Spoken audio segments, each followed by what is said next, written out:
morning, everyone. We're ready to roll. It's 9 o'clock, and in the city, we try to stay on time. So, the August 16th, 2017 meeting of the City Council is called to order. This meeting has been properly noticed and posted in compliance with the open meeting law. The proceedings are being video recorded as well as presented live on KCLV, Cable Channel 2, and are closed captioned for hearing impaired viewers. Please note customers of CenturyLink and Cox Communications may view this program in high definition on Channel 1002. The council meeting, as well as all other KCLV programming, may be viewed on the internet at www.kclv.tv/live. The proceedings will be rebroadcast on KCLV Channel 2 and the web the Wednesday of the meeting at 8 p.m., Friday at 4 a.m., Saturday 7 p.m., Sunday at 7 a.m., and the following Monday at 5 p.m. This building is protected by state-of-the-art fire detection and suppression sprinkler systems. If the alarm should activate during today's meeting, please evacuate using the exit at the back of the chambers, go out to the mezzanine, proceed out the double doors to the terrace, and go down the back staircase. For anyone who has difficulty with stairs, please be sure to check with a marshal or fire official for assistance. Once outside, assemble on the northeast corner across the street from City Hall at Lewis and First Streets. Employees wearing safety vests or city marshals will inform you when it's safe to re-enter the building. For public comment related to items on the agenda, citizen participation in public hearing items, we have available a speaker card which you may complete and submit to our city clerk up front. Cards are available online in the clerk's office or at the rear of these chambers. If you do not submit a card, it does not prevent you from speaking under public comment, citizen participation, or specified public hearing items. If anyone's present today who's need for hearing impaired equipment, again, come please see our city clerk staff up front. If you parked in the parking garage across the street, be sure to have your ticket validated by our security officers when you leave.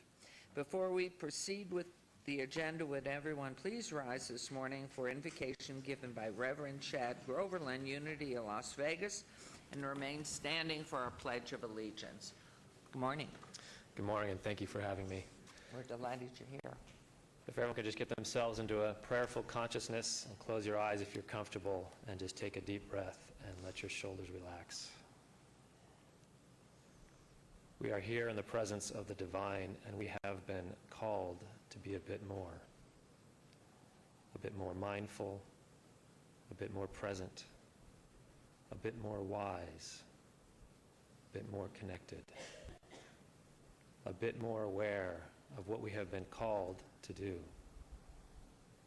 We've all been called to serve our highest good.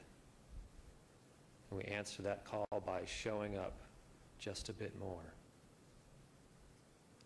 loving, a bit more caring, and a bit more open to do the work we've been called to do. And we're grateful for this presence, standing here in the presence of the divine, doing this work. Amen. Amen. Thank you.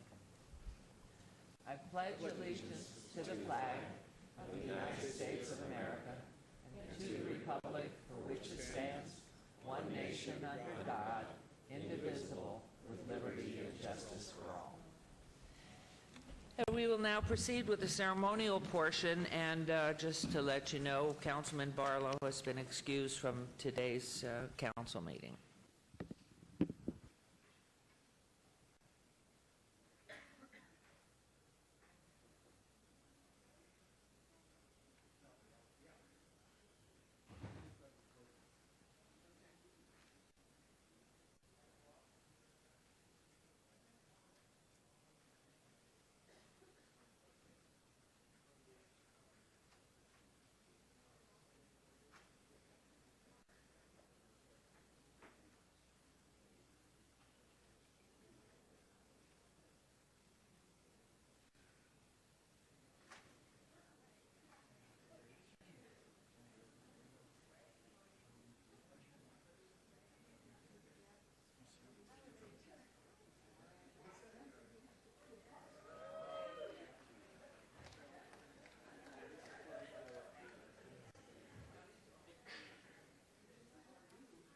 Cheerleading crowd.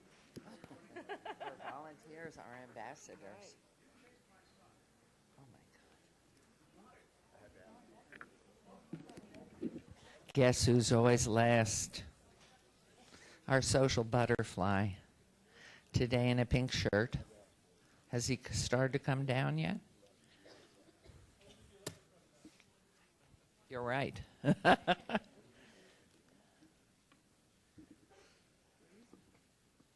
she's awfully pretty. It's like herding rabbits. No, you can't use that with me, my dear man. Okay. You look very nice today. Okay, this is the ceremonial portion of the agenda, and for our first item, it's my great pleasure to recognize our Employee of the Month. I'd like to ask our Acting Planning Director, Robert Summerfield, to join us up here. Good morning.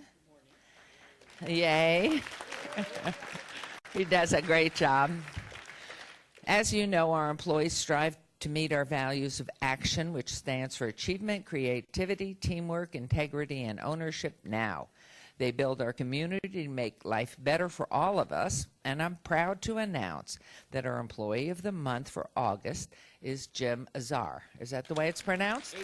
Azar. Well, where are you, Jim?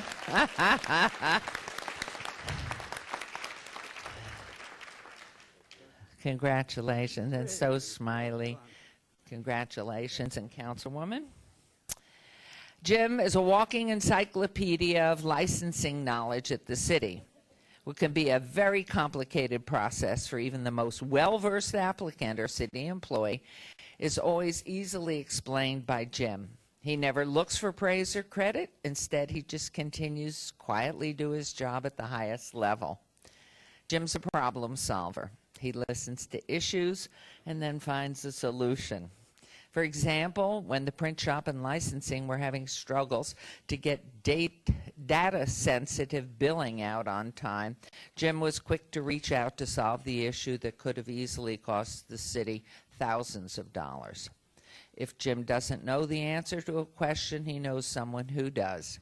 Well-connected guy that he is. He understands prioritization and has proven himself to be a really valuable member time and time again of our great team.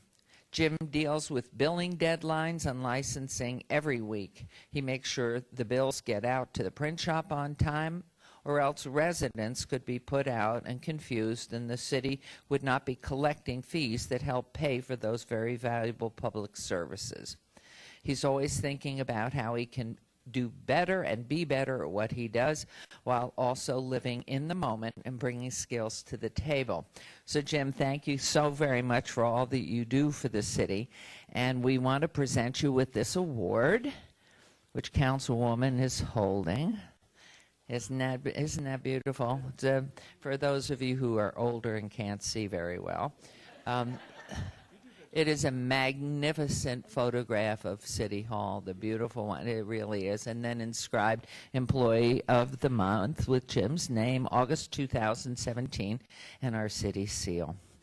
So at this time, I know Robert would like to say something, but I want to personally congratulate you, and you know you're going to have your name on our city sign. We'll take some pictures in a bit after Robert speaks first. Thank you, Mayor. So first off, while I'm delivering my comments, I do want to invite Fire down. They also would like to say something.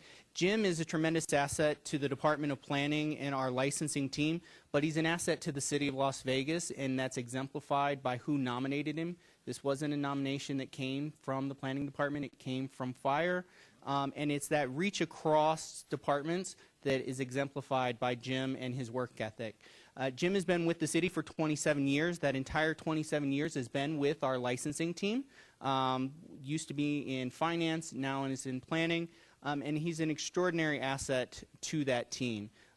Never, as I think the mayor said, he's never looking for himself. He's always looking for ways that he can help others, and that's even further exemplified by his work with trying to help the city in addressing policies and training for how we can better serve persons with disabilities. He is a lead on that, as well as Jim's work with veterans.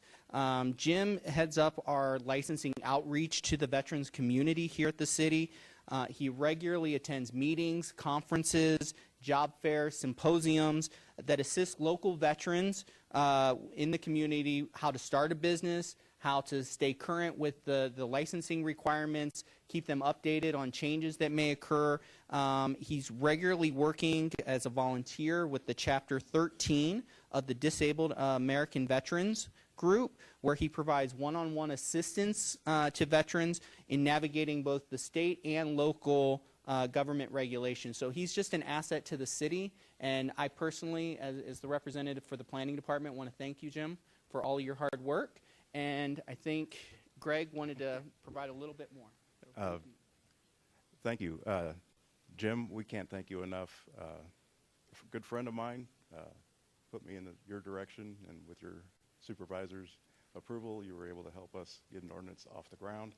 We had no clue how to get started, and we never would have been this far without you. So with that, I want to give you a Las Vegas Fire patch. Wow. And a challenge coin from Las Vegas Fire.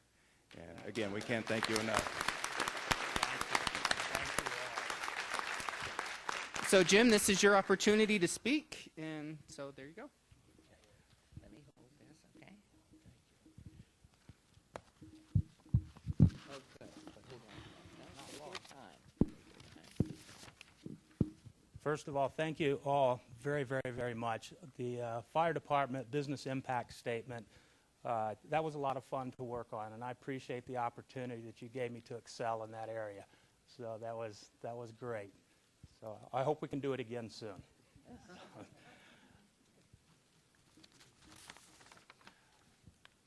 First of all, let me say that I'm honored to be recognized as the August Employee of the Month.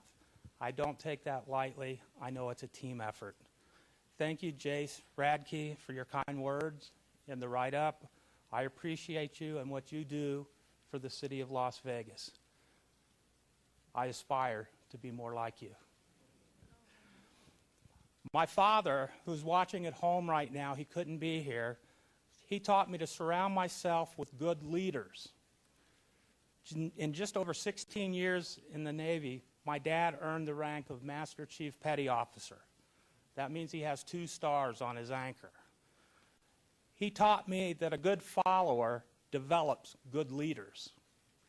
He advised me to seek out for those with strong values. For nearly 28 years, every morning that I've come into City Hall, or the DSC, or the old DSC, or the West Side Service Center, or wherever I was stationed, my good friend and coworker, Jim Rickett, has never been shy to speak his mind. He's frank, he's direct, and he tells it like it is. Jim Rickett is the example of candor that I try to follow. My business license deputy director is Mary McElhone. She's totally dedicated to the cause of fairness and equality in all matters. Mary is strong, and her word can be taken to the bank. She is tough. The city of Las Vegas is a better place because of her. Mary is my example of commitment that I try to follow. Tom Perigo has the ability to do just about anything successfully and efficiently. Tom is the only person that I know that you can have a fun and entertaining conversation about increasing, decreasing marginal utility and statistical confidence levels. Tom is weird that way, but he has the knowledge to take the city to the next level. Tom is the example of competence that I follow. Karen Duddleston is that rare person who has reached professional self-actualization. Karen moves forward, always forward, toward tasks and responsibilities that would frighten most people. Karen is a quiet leader who delegates the tactical part of the mission so she can strategically bring about the objective. I would follow Karen into administrative battle any day. She has the courage to see it through to the end. Karen is a lion. She is the tip of the sword. She is an example of courage that I follow. There are many, many more, and I thank each one of you sincerely. Thank you again, Jace, for your kind words. And to all the young people just starting your career with the city of Las Vegas, listen to some of us old-timers. For good leaders, find good leaders, support them, help them, teach them. Understand that a successful follower, as you are, you're in the best position to become a leader in this great city. Thank you very much. Beautiful. Absolutely. Dad, if you're watching. Oh, look at that. Is that great? Can you turn it towards the camera so Dad can see it home? Oh, you get it all the way around. You raised a great son with great, great character traits, and we're very proud of you. I know he is, too. I'm sorry he couldn't be here, but we're so proud. So let's step over here, get a picture taken, and you can just leave that for the moment here, unless you want to hold it over there. So if you'll join us, Fire.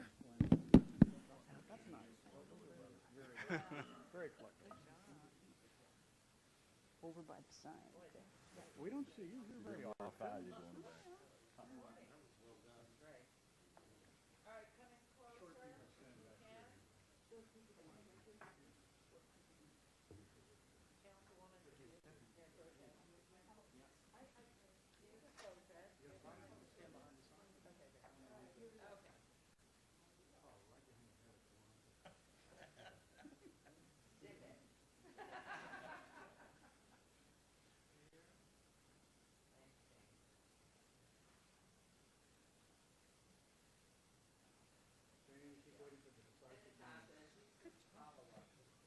Hey, you didn't tell him what that Challenger coin does.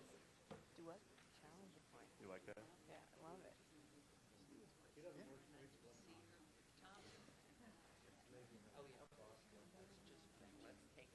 And so you'll go outside, that's going up today. Thanks, Jim. Thank you so much. Thank you, that was just lovely. One of the best comments, just beautiful, because you really are stroking the people that make this city great, and we appreciate it.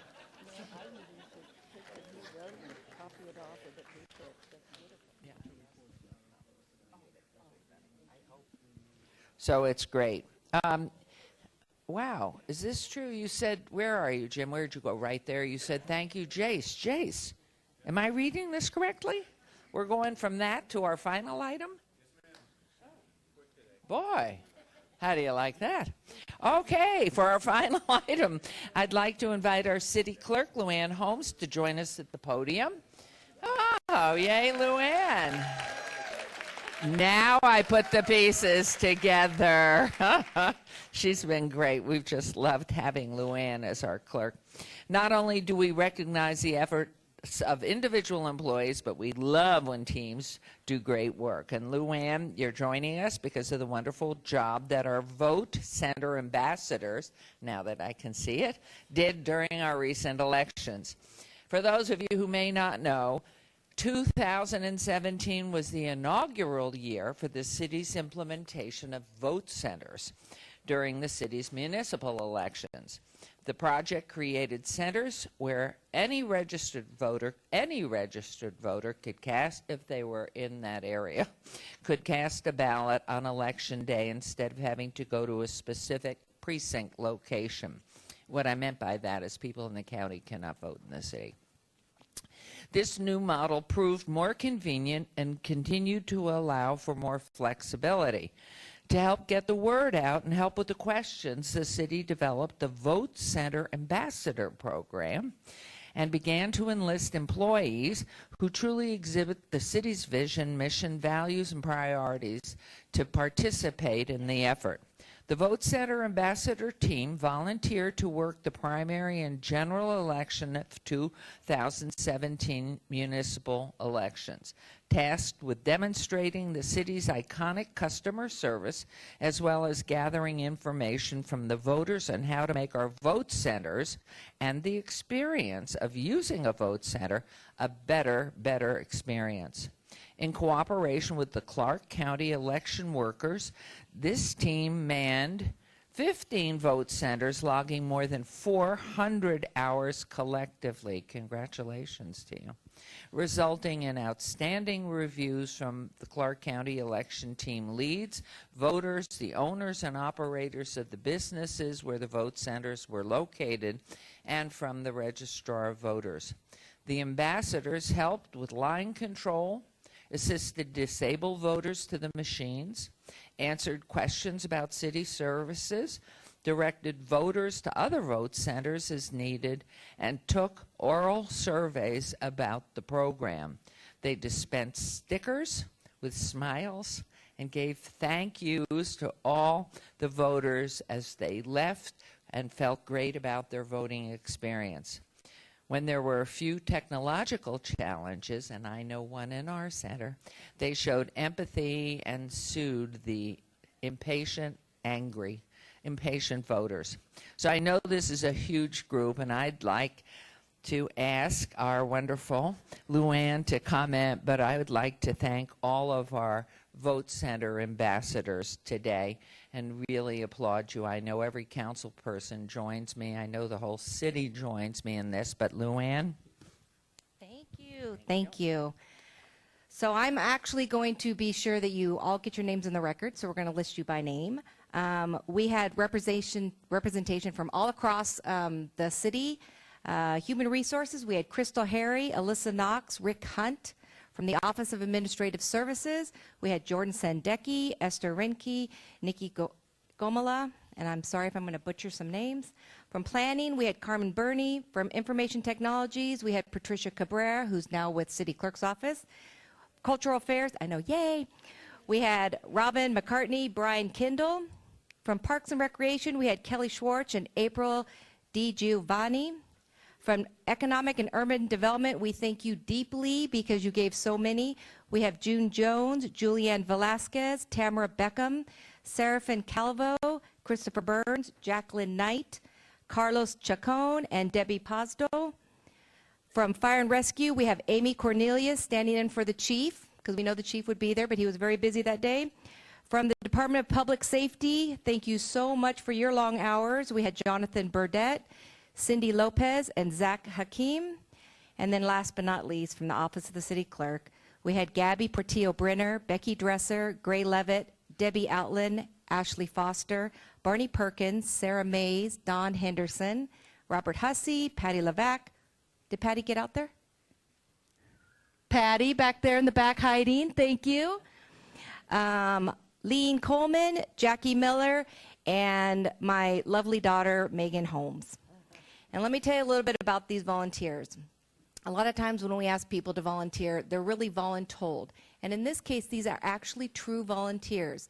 I asked the directors to give me names of people that really represented the city well, that really understood customer service, and that really could help build community to make life better. And these are the names that got presented to us. And then I asked if these people would be willing to do something that was very groundbreaking.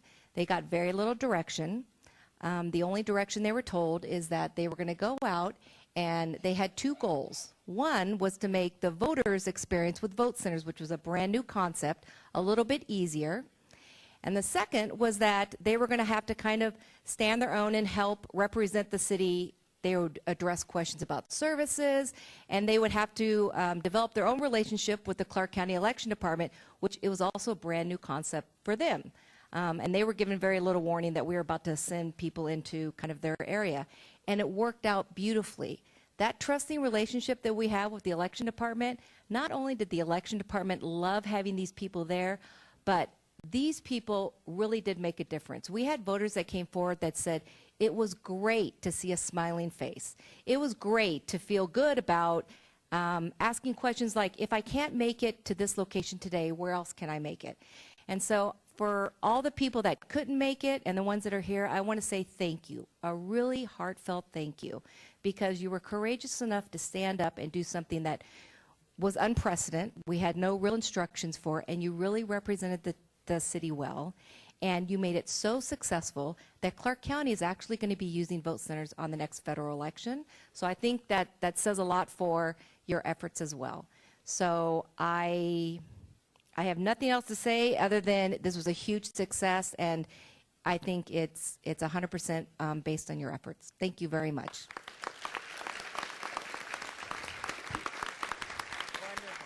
Anybody else? Do we want to hear from one to just... Sure. Anybody brave enough to come up? Do you guys want to come up and take a picture? Y'all wore your shirts today. Come on, come show your shirts at least. Come up and show your shirts. So we can move this. Yeah. Go. That's right. That's right. Push. I'll do it if I can. Jace will do it. No, we can't. You're back. Oh, crazy. Okay, let's all come on up. Come on up. We'll put the smaller folk in the front and the taller ones. That's Councilwoman, and you're okay. I am. We'll put little mama in front too. Come right up by here too. Thank you all. Thank you all. All right. Run in. We'll be right behind you. Okay. As long as that's blonde hair, that's the important part. Where are you going to be, Shane? All right, everybody keep an eye on the red plaid jacket or shirt. Can you see Shane? If you can see Shane, he can see you. Right there.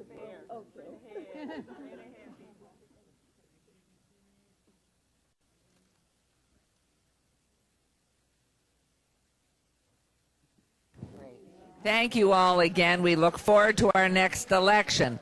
This will continue. Okay, we are just going to go right into our council program. Right away.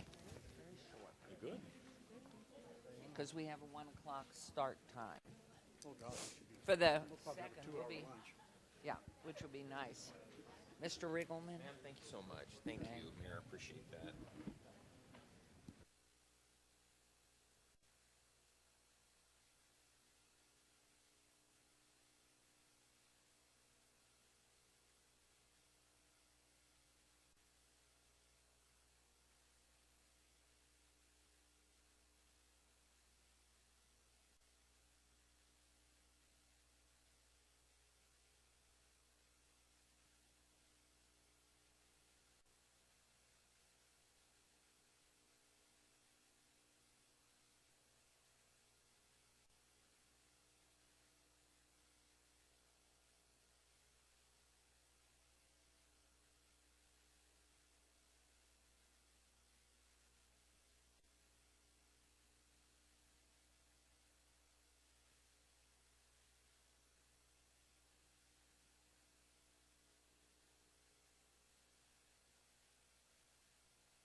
Okay.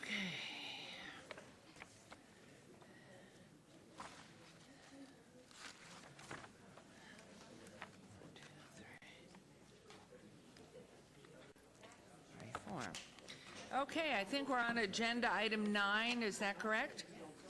Okay, public comment. This is our first public comment. During this portion of the agenda must be limited to matters on the agenda for action. The amount of time any single speaker is allowed may be limited. All comments made will be cross-referenced to those specific items. If anyone submitted a speaker card or who wishes to speak under this portion of the agenda, please come to the podium and state your name for the record. This is your opportunity to address the council, but the council is not able to respond or engage in dialogue. We'll set the time at 1 minute. Good morning. Good morning. Morning, Council. My name is Ron Rip. I live in Park Paseo in Councilman Coffin's office. And I know he's had a lot of flack from this, and I just wanted to come out in support. Okay, you are speaking in support of Yes. the motion, okay? And did you give your name? I'm sorry. I Ron wasn't- Rip, R-I-P-P. Okay, is that, you got that? Great. All right. Thank you. Thank you very much. Anyone else wishing to comment? Come on, we'll take your time, we'll wait.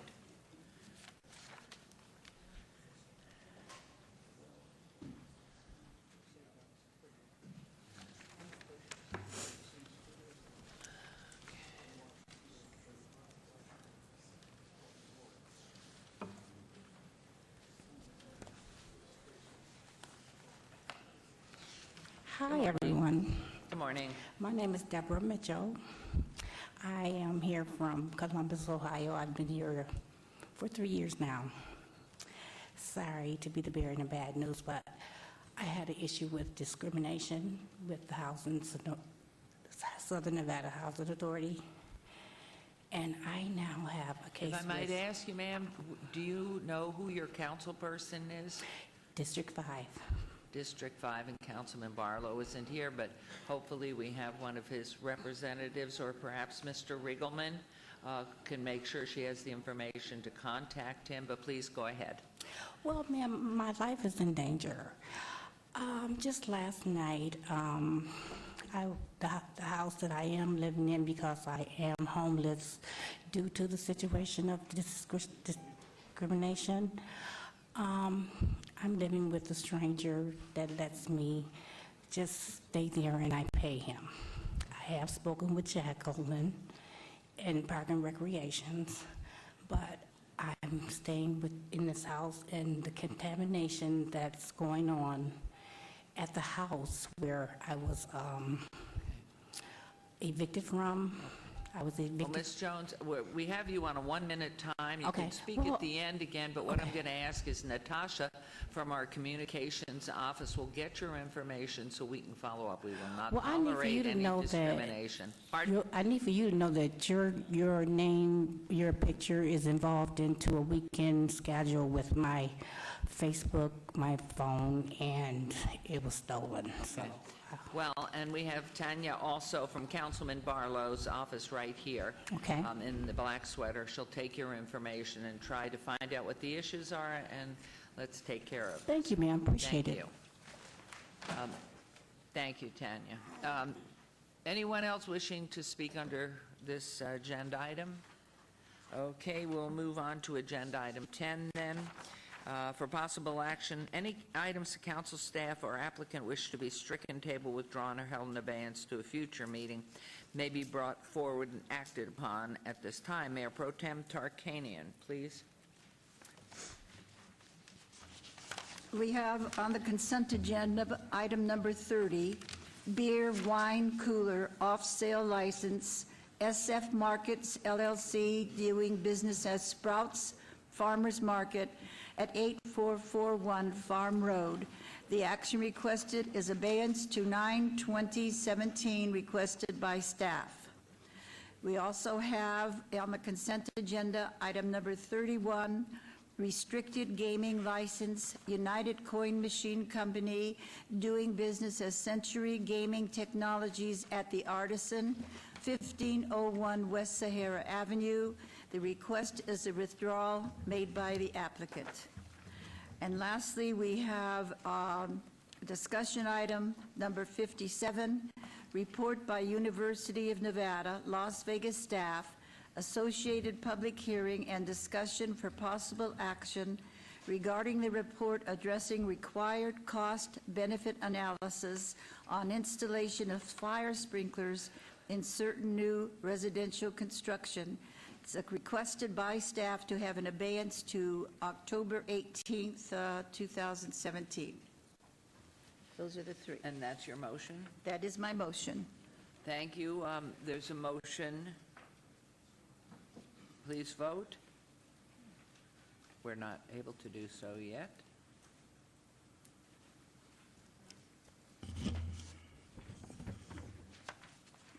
There it is. Please vote and please post. And again, Councilman Barlow is excused.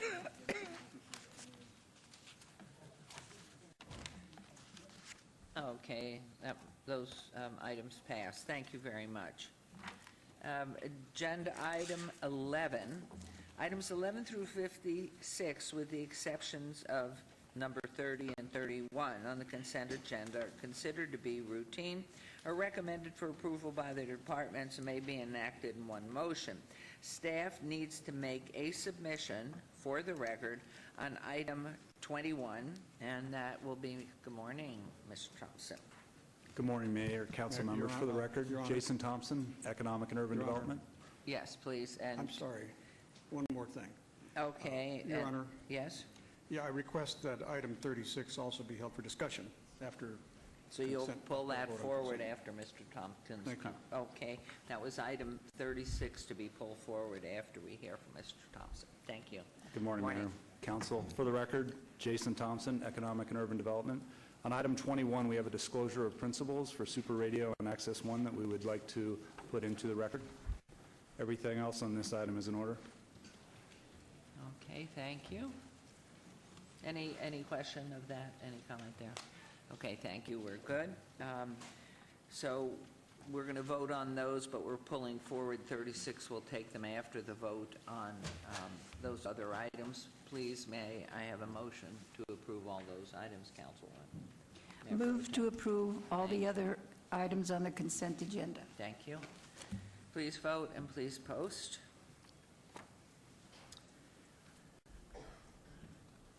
Motions carry. Agenda item 36, for possible action to approve a temporary massage establishment accessory license, Sahara Sunshine LLC, DBA Sunshine Day Spa, 208 East Sahara Avenue, Yangshi, Managing Member. This is in Ward 3 with Councilman Coffin. And good morning, Ms. McElhone. Good morning. For the record, Mary McElhone, Deputy Planning Director. Item number 36 before you today is for possible action to approve a temporary massage establishment accessory license at 208 East Sahara Avenue for Sunshine Day Spa. Since yesterday's council briefings, there have been some further developments. Staff called Ms. Yangshi to inform her that her attendance was required before City Council to discuss her application for her massage establishment license. Ms. Shi explained that she was in California and that she had actually sold the business. When asked when the business had been sold and to whom the business was sold to, she then started speaking in her native language, pretended she did not know English anymore, and asked the city if we could send her an email with questions for her to ask a friend to help her translate to the city. She was also informed at that time that the business could no longer operate. So an email was not only sent to her, but to her attorney of record, which is Mr. Kirk Kennedy. He did respond to our office and told us that she did indeed sell the business, and he didn't have any further information for us. So we sent a licensed officer out to this location yesterday afternoon, and we found a sign saying that they were open. When he went up to the business, the door was locked, but when he knocked, he was allowed entrance. Ms. Cheng was there, who we had never met before, and she stated that she had just received a call from Ms. Shi and was told that the business had to close. That's why the front door was locked. Our licensed officer confirmed that the business was set up, was operating, and they did have 2 massage therapists on site. Ms. Cheng then attempted to bribe the officer and offered to pay the licensed officer to help her stay open. When he refused the offer, she then offered free massage services in exchange for his assistance to allow her to stay open. A notice has been issued to cease all business activity, and we will continue to monitor to make sure it stays closed. Business licensing is here before you today in the Department of Planning, recommending denial of this business license. In which case, should the vote go that way, you go back, you lock it up, and make sure nobody's inside a locked business that's in operation? That is correct. So what we do in this case, we made sure when we left that they were indeed closed, that they were locked up, and we usually go out every single day, and on the weekends we usually have Metro go by to make sure that the business stays closed. Thank you very much. Councilman. Oh, yes, ma'am. Thank you very much. Well, nobody's here to beat up on him. We're not going to do that. We're just going to say that enough is enough. We do have, extra police officers out there, too. We have a great active neighborhood association, I think Southridge, which, whose houses abut that general area. It's horrible right in that area, East Sahara and the Paradise Road segment between St. Louis and Sahara. And so we count on them to also give us reports if people are operating at places like, for example, 208 East Sahara and several others we can name later. So, you know, it's like we need to help we can't, because people lie to us all the time. So therefore, I move for denial on item number 36. Thank you. There's a motion to deny the request on 36. Please vote.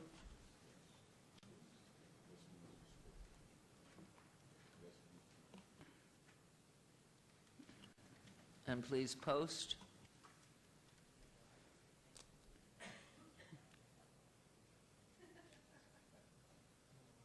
No. Motion carries. Okay, we'll go on to agenda item 57? Okay. Pardon? Oh, 57's been obeyed. Thank you very much. Agenda item 58, discussion for possible action regarding the appointment of Laquan McDowell to the Public Health Advisory Board. Mr. McDowell was originally appointed in September of 2015. He's eligible and wishes to be reappointed. That the council reappointment is to reappoint Mr. McDowell or instruct staff to bring forward an item at a future meeting to make a new appointment. Mayor Pro Tem Tarkanian, I understand you're prepared to make a recommendation? Yes, I am. I just want to say that he's been an excellent member of that Health District Advisory Committee. He's made all the meetings. He's someone who doesn't just stop with what you need to do, but takes that extra step to do it better. So I move to have him reappointed. Okay, there's a motion to reappoint Mr. McDowell. Please vote, please post.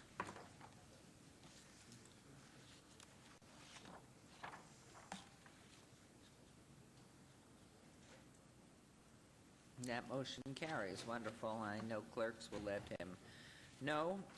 Agenda item 59, discussion for possible action regarding the appointment of nominee Rick Truesdell to the Commission for the Las Vegas Centennial. Jane Pike began serving as a director in May of 2012 on the Centennial Commission and tendered her resignation effective July 7th. Our recommendation is to appoint Rick Truesdale to the vacant seat previously held by Ms. Pike or instruct staff to bring forward an item at a future meeting to make a new appointment. And I will make the motion to appoint Mr. Truesdale to the Centennial Commission. Why isn't he here to tell us the Las Vegas stories? He is such a busy man in the heart of downtown. Yeah. Okay, thank you. And we have you. Please vote and please post. We have you to tell us stories. Okay, motion carries. And you will notify Mr. Truesdale, I hope. Wonderful. Agenda item 60, discussion for possible action regarding the appointment of nominees Gary Aimling and Karen Duddleston to the Board of Directors of the 495 South Main Corporation, formerly known as 400 Stewart Avenue Corporation. As a result of the bylaws of the corporation being amended to increase the number of directors from 2 to 3, and item 2, the recent resignation of Ms. Elizabeth Fretwell from the Board of Directors of the corporation, there currently exists 2 vacancies on the Board of Directors of the corporation. The purpose of this item is to fill those vacancies on the Board of Directors. May I have a motion, please, Mayor Pro Tem? Move to approve. And who are they? They are, again, Gary Aimling, Karen Duddleston. So there's motion. Please vote and please post. And that motion carries. Thank you. And we're on to agenda item 61, discussion for possible action regarding the appointment of nominees Gary Aimling and Karen Duddleston to the Board of Directors of City Parkway 5, Inc. May I have a motion, please, on those? Move to approve the appointment of nominees Gary Aimling and Karen Duddleston to the Board of Directors of the City Parkway. Thank you. There's a motion. Please vote and please post. That motion carries as well. And so last shot for Mr. Ainley and Karen Duddleston. Here we go. Discussion for possible action regarding the appointment of nominees Gary Ainley and Karen Duddleston to the Board of Directors of the Las Vegas Medical District Corporation, the Board of Directors of Community Cure, Inc., and the Board of Directors of the Study Hub, Inc. May I have a motion, Mayor Pro Tem? Move to approve the nomination, move to approve Gary Emeling and Karen Duddleston to the Board of Directors of the Las Vegas Medical District Corporation. Thank you. This motion to approve. Please vote, please post. That motion carries. Congratulations to the two of you. Recommending committee, this is agenda item 63, recommending committee bills eligible for adoption at this meeting. Bill number 2017-28. Councilman Anthony, would you like to have the bills read? Yes. Thank you, Your Honor. Thank you, Councilman. Bill number 2017-28, First Amendment, in order to amend the Unified Development Code to authorize a limited expansion, enlargement, or alteration of nonconforming adult emporiums located within the downtown Centennial Plan area, make conforming changes to other provisions of the municipal code regarding licensing of bookstores and adult emporiums, and to provide for related matters. Thank you. Move for approval. Thank you. This motion to approve agenda item 63. Please vote. Please post. Motion carries. Agenda item 64, bill number 2017-29. Councilman Anthony, would you like the bill read? Yes, Mayor. Thank you, Councilman. Bill number 2017-29, in order relating to business licensing, revising the grounds upon which a business license may be denied or subjected to disciplinary action, providing a licensee from violating and permitting the violation of the license condition, and providing for related matters. Move for approval. Thank you. This motion to approve agenda item 63. Please vote. Please post.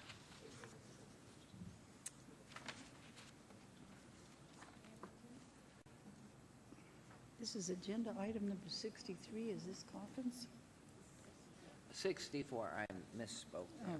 64.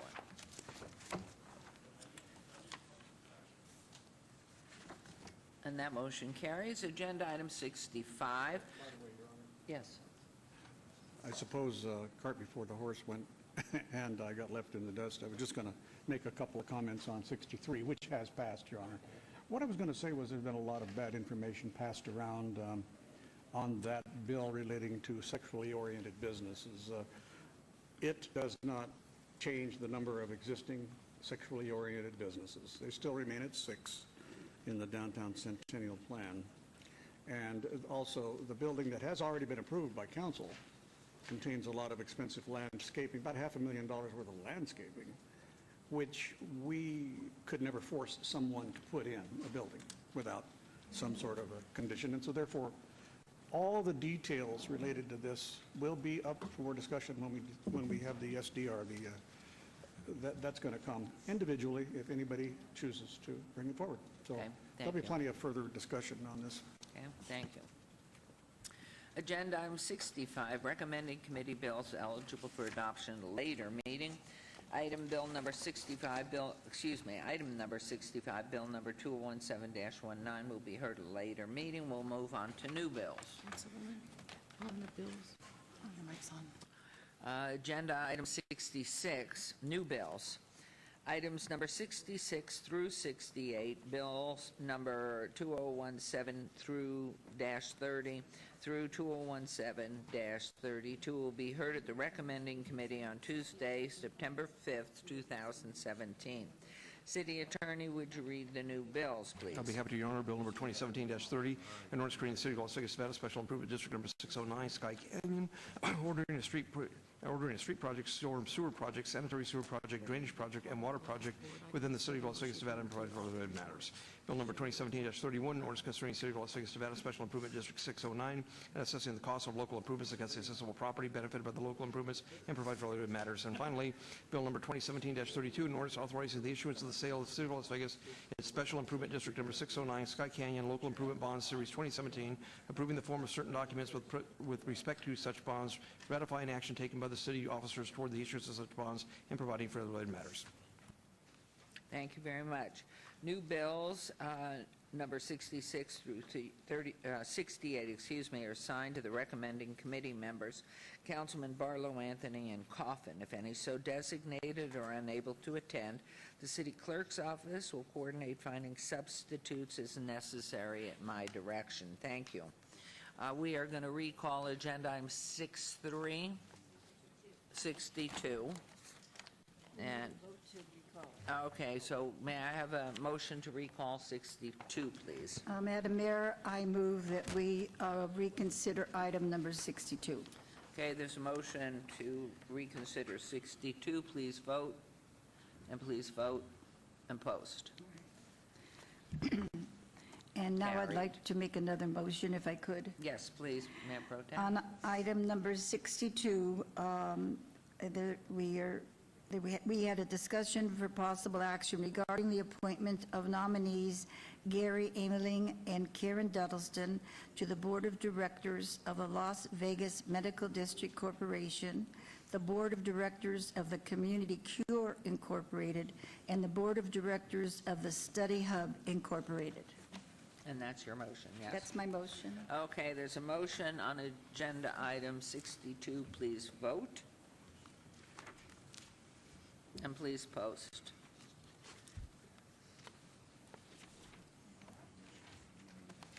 Wonderful. Thank you. Here we are at 9 minutes of 10. Be the And shortest meeting ever. Yes, the shortest morning session ever. And we will reconvene at 1 o'clock. So we'll see you then. Thank you.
I think we're reconvened. 1, 2, 3, 4. We are ready to roll. We're all here.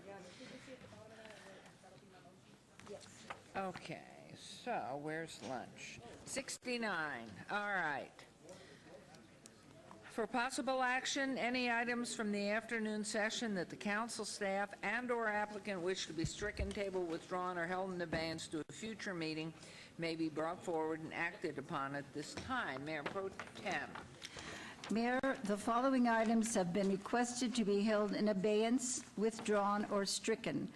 Item number 78, SDR 68280, applicant owner Safety Institute Building LLC on .33 acres located at 820 South Valley View Boulevard. It's been requested to have abeyance to 9/6/2017 by the applicant. The discussion item number 80, SDR 70240, applicant Caprock Emergency Holdings LLC, owner Northwest 95 LLC, on a 2.79 acre portion of 15.78 acres at the northeast corner of Oso Blanca Road and Durango Drive. The request was to abate to 9/6/2017 by the applicant. The discussion items number 83 and 84, GPA 70682 and ZON 70683, applicant owner Apricot Fingers Corporation, Qualified Retirement Trust, on 2.14 acres on the north side of Bonanza Road, approximately 1,550 feet east of Decatur Boulevard. Abeyance to 9/6/2017, requested by Councilman Barlow. Discussion items number 85 and 86, GPA 70722, ZON 70723, VAR 70724, and SUP 70725, applicant Nancy Crow, owner H Factor Limited Partnership, on 9.95 acres located at 6050 West Lone Mountain Road, abeyance to 9/20/2017, requested by the applicant. Discussion items 91 and 92, ZON 70727 and SUP 70728, applicant owner John Taylor Living Trust, on .67 acres located at 1920 West Bonanza Road, abeyance to 9/6/2017, requested by Councilman Barlow. Discussion items 93 and 94, VAR 70791 and SDR 70792, applicant owner Drea 357 LLC, on 2.39 acres at 2020 West Bonanza Road, abeyance to 9/6/2017, requested by Councilman Barlow. Discussion item 95, SUP 70669, applicant owner Scott A. Carlson, Revocable Living Trust at 1700 Banny Avenue, abeyance to 11/15/2017, requested by applicant, and that will be my motion, Mayor. Thank you very much. Please vote on the motion and please post.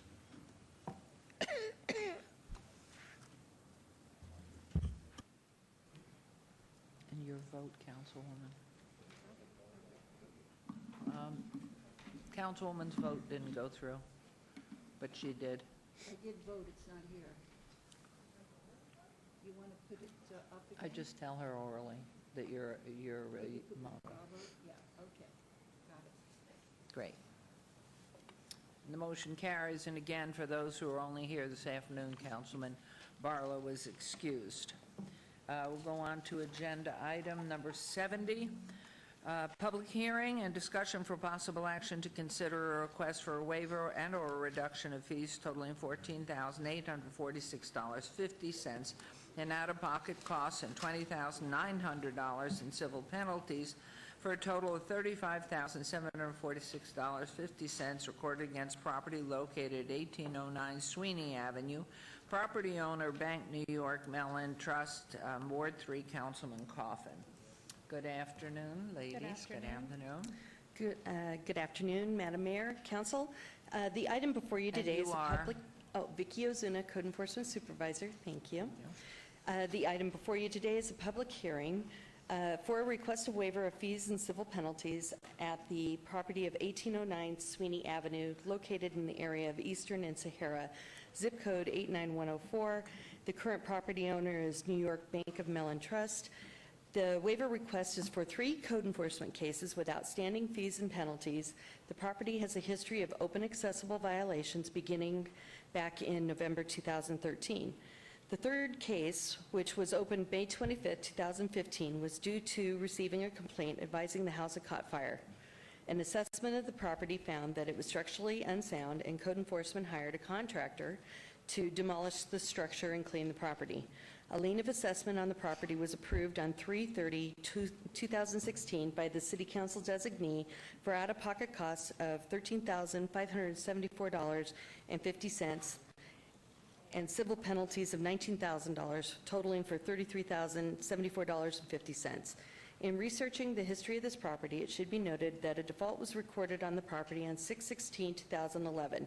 At no time had a payment been received since June 1st, 2009, and the foreclosure did not take place on this property till November 7, 2016.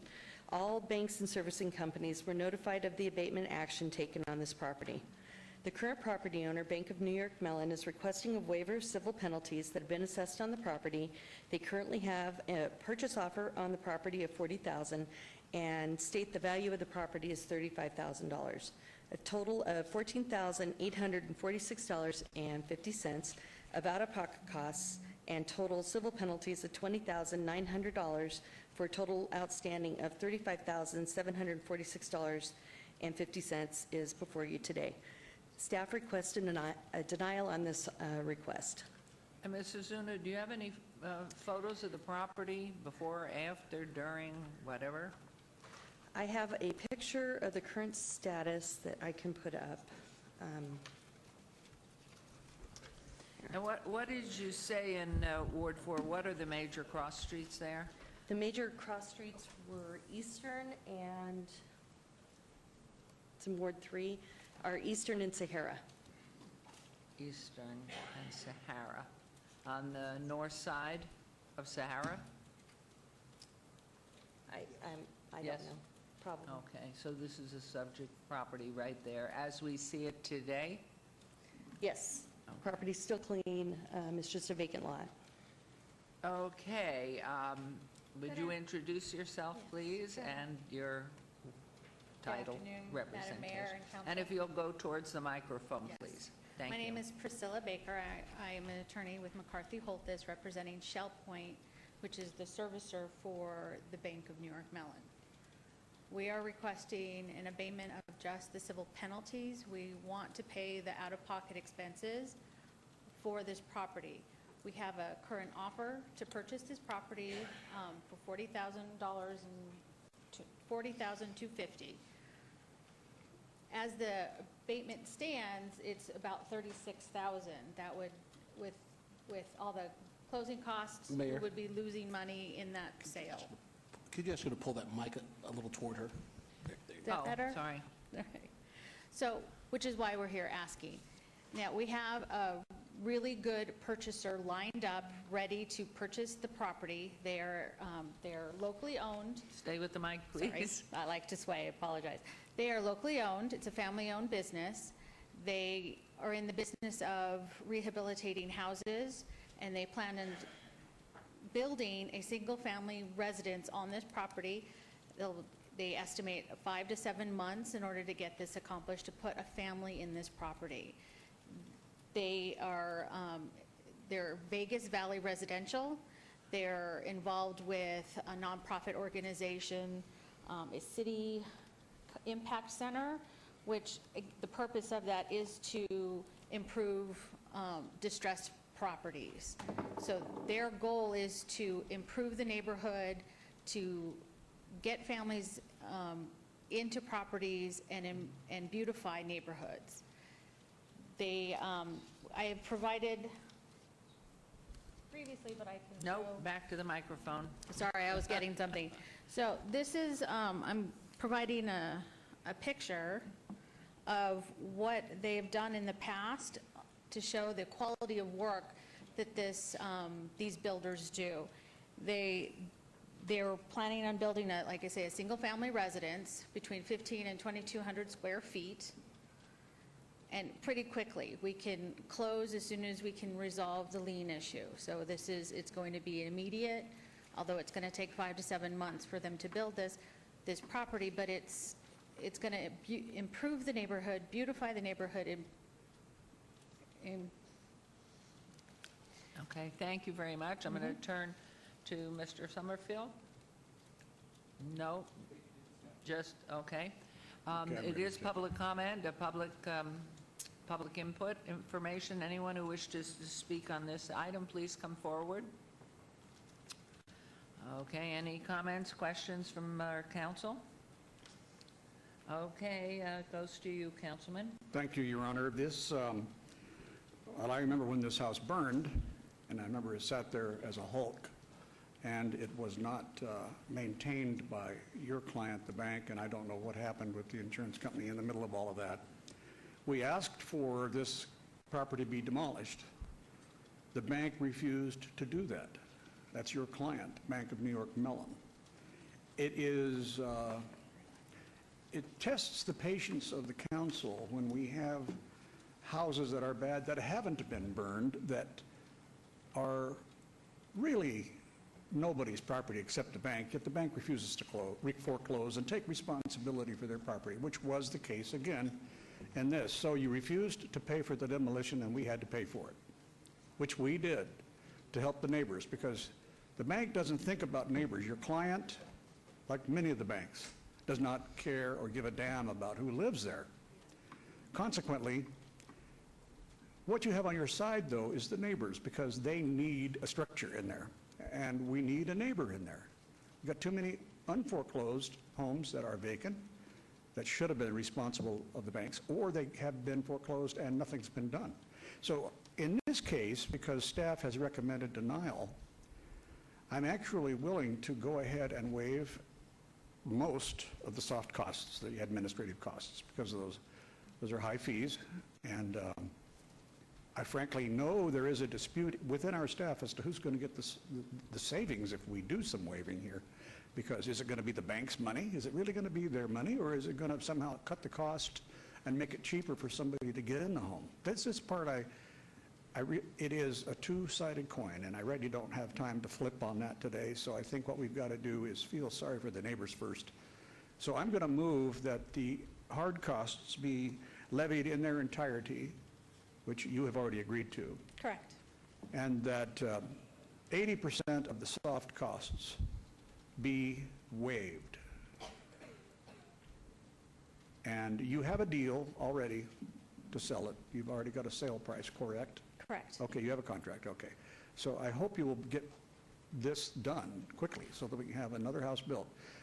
And I'm hoping that this new house will be consonant with the neighbors and not something too large, too tall, but will be neighborly. Do we know that to be a fact? That is a fact. That's the plan, to have Okay. it fit in this neighborhood. All right, Vicki, could you please tell me the amount of money that would be waived in that case? So the waiver would be for, it would be to reduce the civil penalties from $20,900 down to $4,180, which would make it a total of $19,026.50. $19,000, okay. Madam Mayor, could I say something just before, if I could just say, I totally agree with what you've said, Councilman Coffin, about what the banks have done. We have in the past, and in fact, that's why we had to start placing liens, because quite honestly, and I hope you take this back to top people at the bank, they were unkind to us, they were unkind to residents, they really sort of just shuffled it away, and that's why we started putting liens on homes, and we finally got attention. And so I hope, because Mellon often does come up into things like this, I hope that you will take it to them, let them know our concern, that they have a feeling for our people in our community as well as, you know, for their own selves. As a citizen of Las Vegas, I appreciate all the efforts. Microphone, one more time. As a please. citizen of Las Vegas, I appreciate the city's efforts into trying to keep the community moving forward and improving neighborhoods. Thank you. Thank you, So, Mayor. your motion? Yes, there is probably a Mellon suit in the crowd here or watching. I'm not going to embarrass them by calling them out or asking them to volunteer their life, but simply say that I trust you will pass on the good news to them, that in fact we reduce these penalties and that in fact they are on notice again and again and again. Thank you. I now move for approval of this item, number 70, with a total reduction of $19,026.50. That is all. That's the total assessed or the total? That is the total to relief? be charged against the bank. You said It's- reduction, you meant that's the Well, it's the- assessment. It is all they owe, according to my motion. Thank you. No, I know we have to say it clearly for the record. Yeah. The motion is to accept it with that assessment on the property. And Right. you've agreed to that. Yes, thank you. Okay, let's vote on it, please. Is the Mayor, motion- Mayor, how much time in order to pay? How much time in order to pay? time limit on it. When 30 can they days? pay? 30 days. 30 days, fine? Is that agreed to? That is agreed. So if you will amend that to say 30 days, and please vote, and please post. Councilwoman, yours isn't going again, isn't that weird? It's done just back, nope, didn't take that time either. There's something wrong, she's done it 3 times to yay. She's positive. Thank you. Thank you very much. The motion's passed. Thank you. I'm going to back out for a moment because somebody has come down here. We have obeyed an item till the 15th of November, and since that's such a long way off, and you've come down here, Stephen Grogan, on agenda item 95, of course, that item, or have you left already? I guess he's left. Okay, no need for that. The date of abeyance was till the 15th of November on agenda item 95. So he's gone. All right, so we will go on to, let's see, where are we now? 71? Okay, agenda item 71. SUP 67474, public hearing, applicant owner, the Sylvia Brune Family Trust, for possible action, appeal a denial by Planning Commission on a request for a special use permit for a proposed bed and breakfast in use with a waiver to allow 1 guest room where 2 is the minimum required at 2508 Kalita Court, R1 single-family residential zone, Ward 1, Councilwoman Tarkanian.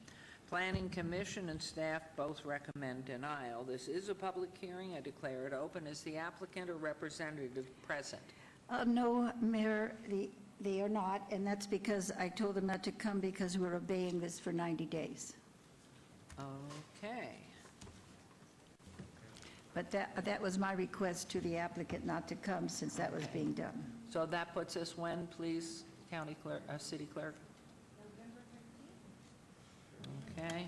So November agenda item, the motion is to obey agenda item 71 to the 15th of November.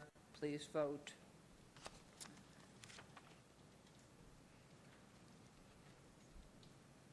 And please post.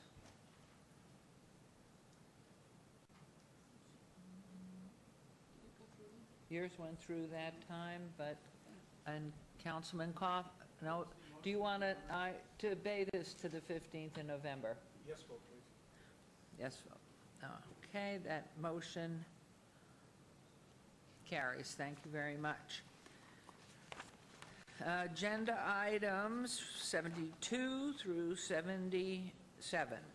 SUP 68411 on a request for a special use permit for proposed convenience store. Number 73, SUP 68413 on a request for a special use permit for proposed service station car wash gasoline sales. Agenda item 74, SUP 68414 on a request for special use permit proposed beer sales. Number 75, SUP 68415 and a request special use permit for proposed wine sales. Agenda item 76, SUP 68416 and a request for a special use permit for proposed gaming, incidental gaming machines only. And agenda item 77, SDR 68410 and a request for a site development plan review for a proposed 12,650 square foot grocery store with a 1,330-foot gasoline sales canopy. Please note for the record the original request was for a proposed 4,620 square foot convenience store with service station gasoline sales with a 3,666 square foot canopy and a 1,020 square foot car wash. The applicant is Terrible Herbst, Inc. The owner is CS 4015 LLC on 2.00 acres at the southwest corner of Lone Mountain Road and Cliff Shadows Parkway, PD Plan Development Zone, VC Village Commercial, Lone Mountain West Special Land Use Designation. The Planning Commission and staff recommend approval on all items. These items are in Ward 4 with Councilman Anthony and are public hearings which I declare open. Is the applicant present or representatives? Both ways.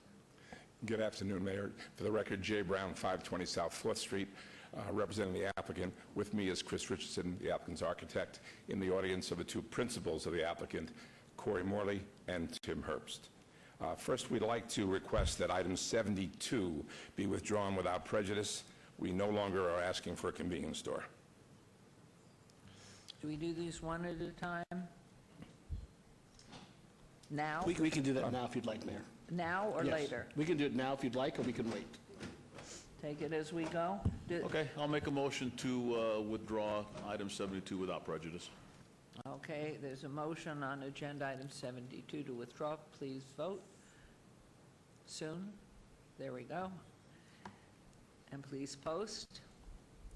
Okay, that has been granted. Thank you. Moving on, a little bit of background. Mr. Morley and his family have owned the subject property now for over 20 years. And as you said, Mayor, there's approximately 2 acres net on, on this site.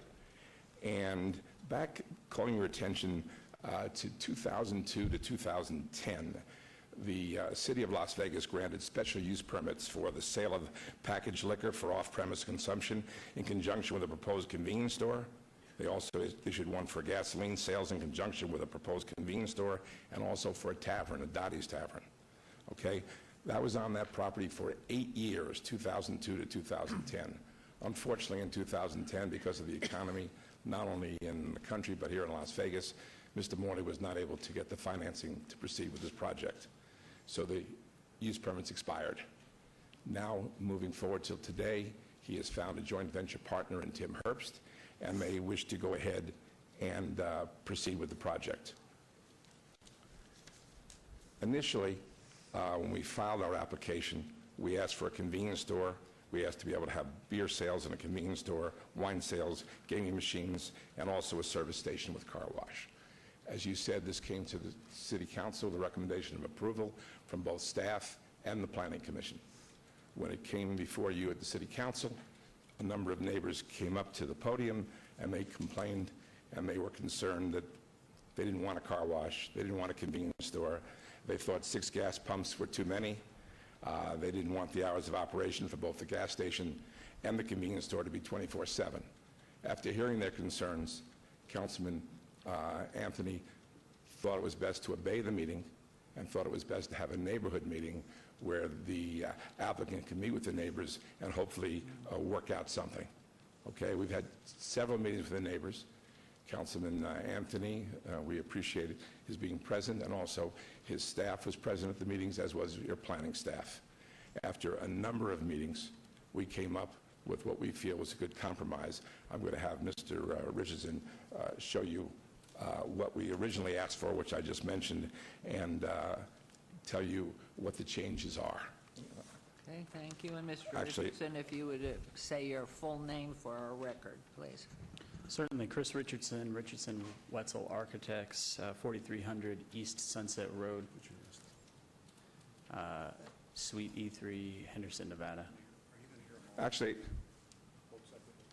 Oh, I don't know. We're going to see where it goes. Okay, thanks. Actually, I can give you some of the highlights. I mean, you can take a look, and this is for the people in the audience as well. As you can see, the car wash is now gone. We are no longer asking for a convenience store, as you know. We've replaced the convenience store with a market that's approximately 12,000 square feet with restricted gaming and the sale of beer and wine. Mr. Herbst has a similar market on Fort Apache and Desert Inn.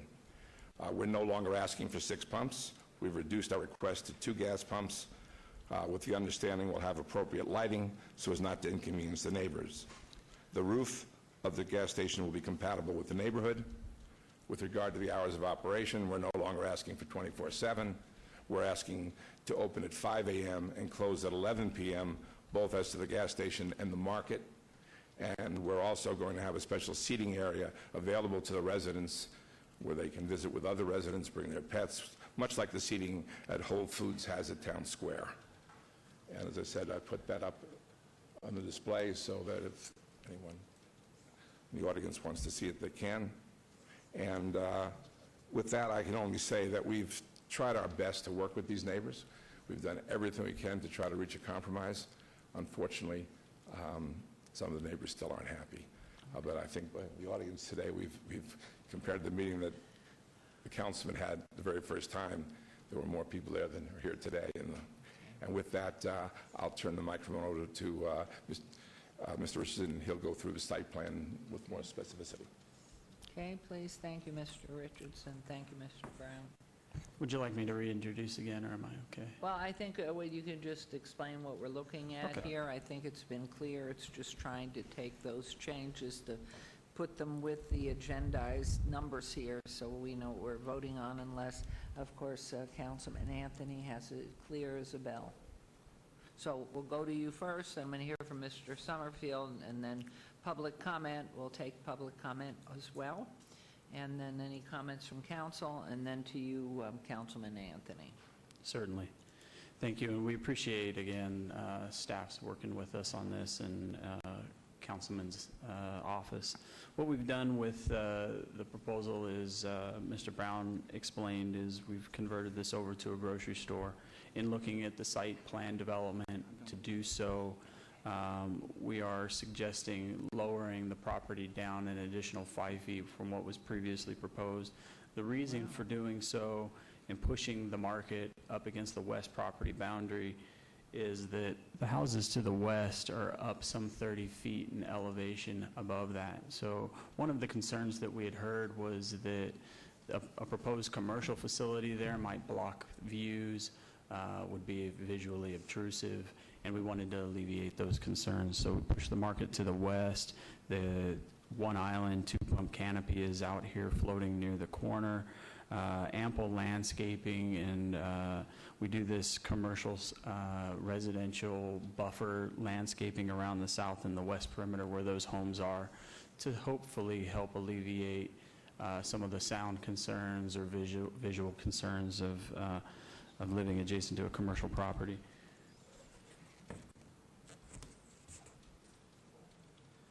Just direct your attention to the exhibit down here on the bottom where you can see, again, what I was talking about. So from west to east, these are the houses that are west above the property, the market being located here. They've got a standard 6-foot-high wall at their rear property line. If you were to project a line over the top of that to the condos that are located across Cliff Shadows to the east, you'll see that our development does not obstruct that view corridor for them whatsoever. And then just quickly a snapshot of what's proposed for the architecture for the store. Jay alluded to a seating area that would be out in front. That would be out in front of the store here and here, underneath cover and underneath trellis, tables and chairs, basically open and available for the community to come use. The grocery store itself would have grab-and-go items, certainly things that they could purchase and then come outside and sit and partake in and enjoy. Thank you. Thank you. Mr. Summerfield. Good afternoon, Mayor. The proposed development is in accordance with the development standards set forth by the Lone Mountain West Master Development Plan and Design Standards, and is compatible with adjacent development and other development in the area. The proposed uses are meeting the minimum standards of the Lone Mountain West Special Area Plan, as well as Title 1912 minimum special use permit requirements. The proposed site design allows for the proposed land uses to be conducted in a manner that is harmonious and compatible with the existing surrounding land uses. As such, staff is recommending approval on all of the remaining applications. Thank you. Thank you very much. Okay, I think we'll have the public comment now, and then any comments from council before, and of course, our council with an SEL. Anytime you wish to interrupt, please do so. And if each of you will state your name for the record as you speak, and we don't need your address, just your name, please. And if it's an unusual last name, if you would spell it for the clerk, please. My name is Andrea Moran. Can do that. And we are opposed to the gas. If we're not opposed to the convenience store, the convenience store is fine. We're totally fine with that. But the gas, we are vehemently against. I personally would not go outside and enjoy a sandwich or a salad sitting amongst gas pumps. I can't see myself doing that. I don't think any of you could see yourselves doing that, quite frankly. With regards to the amount of people that were not able to come today, unfortunately, it's because, this meeting's been pushed back several times. We had a lot of people that showed up at the meetings, as City Councilman Anthony could attest to. But unfortunately, they weren't able to come here today. So we're trying to do our best in representing what our neighborhood feels they would prefer to have in their neighborhood, quite frankly. So we would ask all of you, and we've sent out information to all of you, to all of your offices, showing some of our concerns and stating some of our concerns. And we hope you had an opportunity to read over some of that so you could see where we were coming from. Because genuinely, we want what's best for our neighbor. We want what's best for Mr. Morley and the Morley family, quite frankly. There's another Terrible Hearst just down the street.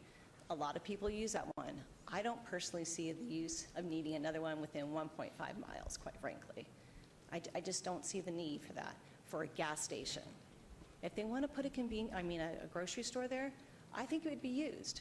But in this particular case, if we could just look at the gas component, I genuinely, and I ask that you not give them that SUP. Okay, thank you. Ma'am? Hi, my name is Sue Warnke, W-A-R-N-K-E. Firstly, I'd like to thank the Morleys, the landowners, Councilman Anthony and his staff, and the Herbst Corporation. I think they have gone out of their way to accommodate the concerns of the neighborhood. I think they have gone above and beyond what a corporation needs to do. So we would like to thank them for their efforts. They have taken the car wash off of the table, which we agree with. The majority of the residents have reluctantly agreed to wine, beer, and gaming in the spirit of compromise. It's the gas that we object to at this point. There are many studies that have been done that link it to childhood diseases, bad air quality. Up to 100 yards within a gas station, benzene fumes can and will remain in the ozone. So we think for health reasons that this property is better suited to something without gasoline. We do not object to development. We would just like to see development that holds more in the spirit of village commercial. And just for your perspective, this is a photo that was taken from one of the 7 houses on the western border wall. So as you can see, the store is going to be right here. So if someone peeks over that 6-foot wall, they're going to see the convenience store. Even though the line of sight, you can still see the strip from there. So we would like you to seriously consider not approving the gas, and I think the majority of us 100% support the rest of the special use permits. Okay. Thank you. Thank you. Mr. Richardson, could I ask you for that flat plan, where were those gas tanks located on the property we were just seeing? Where physically on that full property are they? So the gas pumps would be located in the upper right-hand quadrant of the property, closest to the corner of the intersection of Cliff Shadows and Lone Mountain. Here set it at a 45-degree angle in the middle of the parking field. And the houses we just saw are to the west, which is over there. Correct. The photo that the woman presented was taken from up over here, again, up on that terraced property up on top. And the location of those two pumps, are they two-sided two pumps? Correct. So in other words, four? No, two. So Two there's nozzles only? Okay. Four total. 4 total nozzles, you're correct. 4 nozzles. Yeah, so Okay. 2 dispensers, 4 And nozzles so total. the other question is, and you know, living in a neighborhood where Chevron is myself, is that as far to the, and I may have my directions off, but is that as far to the northeast on the parcel that they can go because of the tanks that have to go in the ground?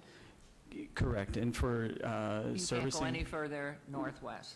We would then, northeast. we would then be encroaching into the circulation path to get around those, to, you know, to access the parking spaces and to be able to circulate around, either for the fuel truck or people's personal vehicles.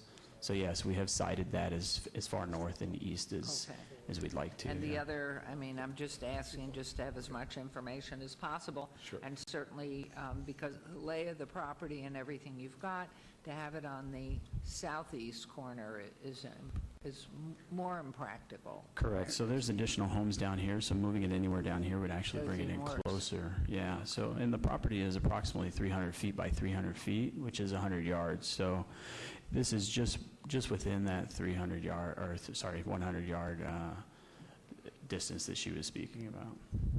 Okay. We're still going to continue with the public hearing, too. I'd So like I to- just wanted, Sure. did you want to respond to this, or I'll Yes. give you opportunity to come back? But just in the specifics, because the ladies were kind enough to talk about the gas pumps specifically, and I couldn't remember where even they were located on which side.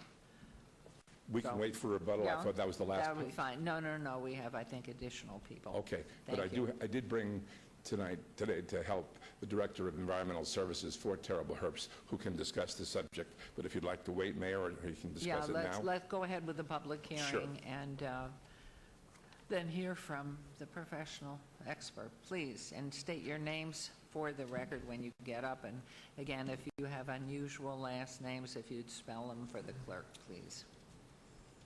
Hi, I'm Marcia Watkins Tremaine, and I live on Morning Drop, not too far from where this gas station is to be built. I do oppose this gas station for several reasons, being the gas pumps itself and the fumes, also the traffic that it will bring. On Lone Mountain Drive there, Lone Mountain Road rather, and on Cliff Shadows, there are 3 bus stops for children. One being very close to where this gas station is being proposed. My concern is for the children, even though I do not have any children attending school, but the traffic that would bring, and the children, there is no crosswalks there. I mean, to go across the street, the kids cross the street constantly, you know, when the traffic is clear, but I'm so afraid that an accident will happen. Also, I don't approve of the gaming or the beer or wine sales, since it is a family-oriented community. I just don't approve of it at all. And everything, convenience store, sure, no problem, but no beer, wine, no alcohol whatsoever on that. Thank you. And Thank sir, you. your name, please? Peter Rosado, R-O-S-A-D-O. I'm pretty much seconding everything that's been said by the people who've stood up here. I cannot obviously speak for the community members who are not here, but a lot of them in our last meeting kind of felt that this was a done deal. It kind of shows why there's not a lot of people present. But there is a lot of concern over having, my house is one of the 7 houses that will face this lot right here. So we do have big concerns over the gas station. There is an apartment complex on the other side of Cliff Shadows that it's not shown in the picture or in any other drawings, where if we put, even if the tanks were pushed further towards the corner, they'd be closer to the apartment complex that's there, that also has a lot of kids, bus stops and stuff like that. And of course, it's very hard to speculate over what's going to happen in the future, but it's also the potential of the unwanted element being attracted to having a convenience store. I love my corner of the valley right now. Unfortunately, things have not gone well in my street. They've already stolen 2 cars and they've broken into 1 house. And there's a fear that having this is just going to bring more of the unwanted element close to our community as well. Thank you. Thank you. Anyone else that would like to come up and speak on this item or any of these items, please come forward and state your Sorry, I name. just wanted to add something, if I may. Andrea Moran again. In doing our due diligence, one of the other things that we did is we actually we emailed a lender, because we wanted to know what would potentially happen if we wanted to sell our homes. Because the matter of the fact is that oftentimes what I have seen and the research that I did was that the value of the home goes down because you're in close proximity to a gas station. Not so much a convenience store, not so much a grocery store, but a gas station specifically. So I did email, or not myself particularly, but Marilyn Manson emailed a lender. She herself is a real estate agent, and she emailed a lender who stated that the likelihood of lending on this property would be very low because of the hazardous materials that were directly in conjunction with this particular property. So I wanted to share that as well, because I don't think a lot of us knew that. So we really did try and reach out and figure out as many things as possible to bring to the table so that you could all understand our true concerns. Thank you. Okay. Thank you. Sorry, one more time. Sue Warnke. I've just Peter been Rosado. informed, we had sent hard copies and soft copies of this to every council member, and I was just informed that there is the possibility that you may not see these until after this meeting as part of the agenda. So I just wanted to confirm that everyone has You have received them? this report. It was sent in the mail about a month ago, and then last Wednesday I emailed it to everyone. And this is all I the have supporting mine. documents, Mine due has diligence received. on supporting It's been a finances while. back. It's like 6 weeks back, 4 to 6 The hard weeks copy, ago. and then I emailed everyone And they're last all week. in And those I emailed kinds of everybody this week as folders. well. They're all in those folders. Okay, we just wanted to Do make you sure want to everybody give that had one to our access. clerk, please? Yeah. Just so we can retain a copy, please. Thank you. Thank you. Madam Thank Mayor. you. Anyone else on these items? Okay, I'm going to close public comment here. And any questions, comments from our council? And yes, we're going to come back now. Thank you very much, Councilman. Yes, please do come up and again, state your name for the record, please. And Madam Mayor, Council, my name is Bob Lazick. It's spelled L-A-S, Z as in zebra, C as in Charles, I-K. I'm Director of Environmental Services for Terrible Herbst. And the comments that I want to just make and have understood today is, I'm going to read from a little document that I've written on my computer prior to coming here today, is contaminants resulting from an operation of gasoline service stations has been known by all for decades. As a result of studies specific to the fate and transport of fuel containing benzene, U.S. EPA had passed laws to protect the general public from these contaminant and emission issues. First, air pollution control measures are enforced at all gasoline retail facilities in Nevada in the form of vapor recovery devices. These devices are designed to recover all volatile components of gasoline and return them to the underground storage tanks from either a delivery or end-user standpoint. Second, all emissions in the form of liquid are mitigated as a result of laws passed in the early 1980s that require all UST owners to have multiple layers of protection in place to human health, which includes the use of double-wall containment storage tanks, fuel dispenser containment boxes, double-wall containment piping, on-site containment monitoring devices, statistical inventory reconciliation, and most importantly, yearly physical inspections of UST systems and their components by our local enforcement agencies, Southern Nevada Health District and Clark County Air Quality Divisions.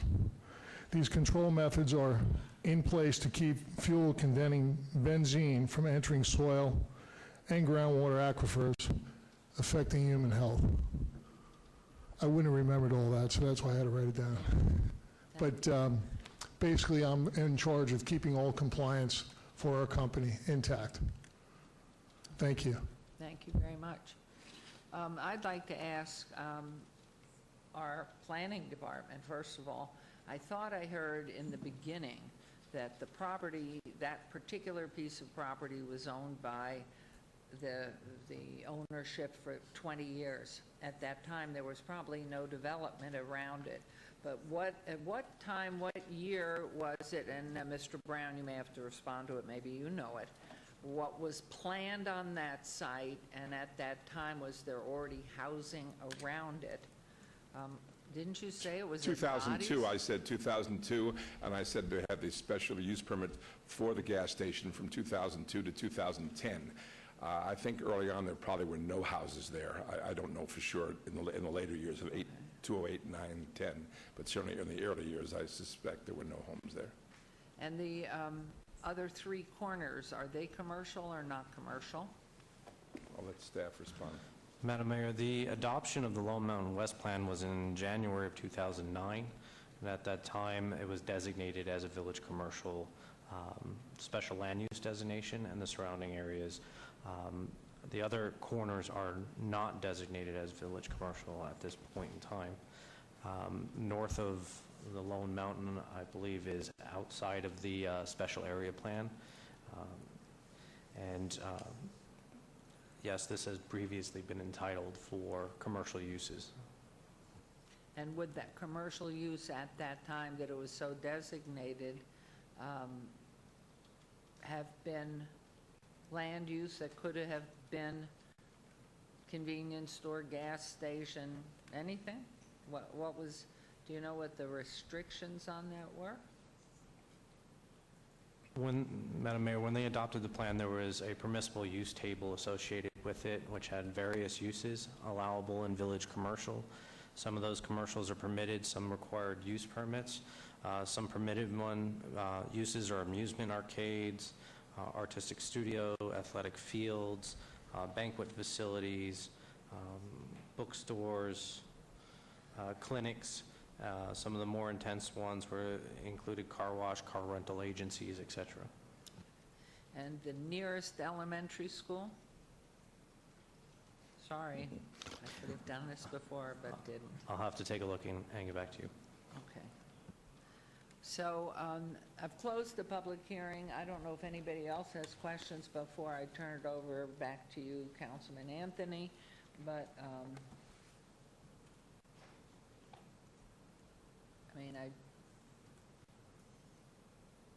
but of course, elementary school generally are accompanied by adults when they're walking neighborhoods or in buses or vehicles, so if you can't. The closest elementary school is Connors, and that's on the east side of 215. On the east side of okay, that answers my question, thank you. Okay, Councilman Anthony. Thank you, Mayor. So this has been a pretty long process. You kind of spelled out the history. So I just want to make sure this is put in perspective. So this land had a special use permit and as a designation as a gas station, convenience store, gas station, Dottie's. It had that for a long time. It had been approved by the City Council. This particular piece of property is zoned commercial. It is part of the master plan, and these SUPs were placed on there many years ago. And unfortunately, the economy took a dump, and the Morleys couldn't find anybody to build anything on there, and the SUPs all expired. And I don't know if it was 6-8 months ago, but kind of showed up at a City Council meeting with a convenience store, car wash, gas station, exactly what they had before. The Planning Commission had recommended approval, staff had recommended approval, and they thought they were going to basically get the same thing. And I didn't really understand the project that well. The neighbors showed up, and they came up with some good comments, and I told everybody and there was actually no neighborhood meeting held. And I told everybody it's time out time. We're going to obey this. We're going to get some neighborhood meetings. We're going to get the neighbors involved. And I actually did the notice in the entire Cliff Shadows area, not just the normal radius. We had the entire Cliff Shadows area notified. And we had our first meeting, and it was a contentious meeting. The neighbors showed up. There's probably 100 of them there, and they were ticked off. And I didn't blame them. When I first saw it, I thought it was a pretty intense project. And you know, I appreciate the neighbors showing up. We had another second meeting. Not as many people showed up at the second one with these new changes. I appreciate you coming down today. I know it's in the middle of a day on a Wednesday. People are working, but I appreciate you coming down and making your comments.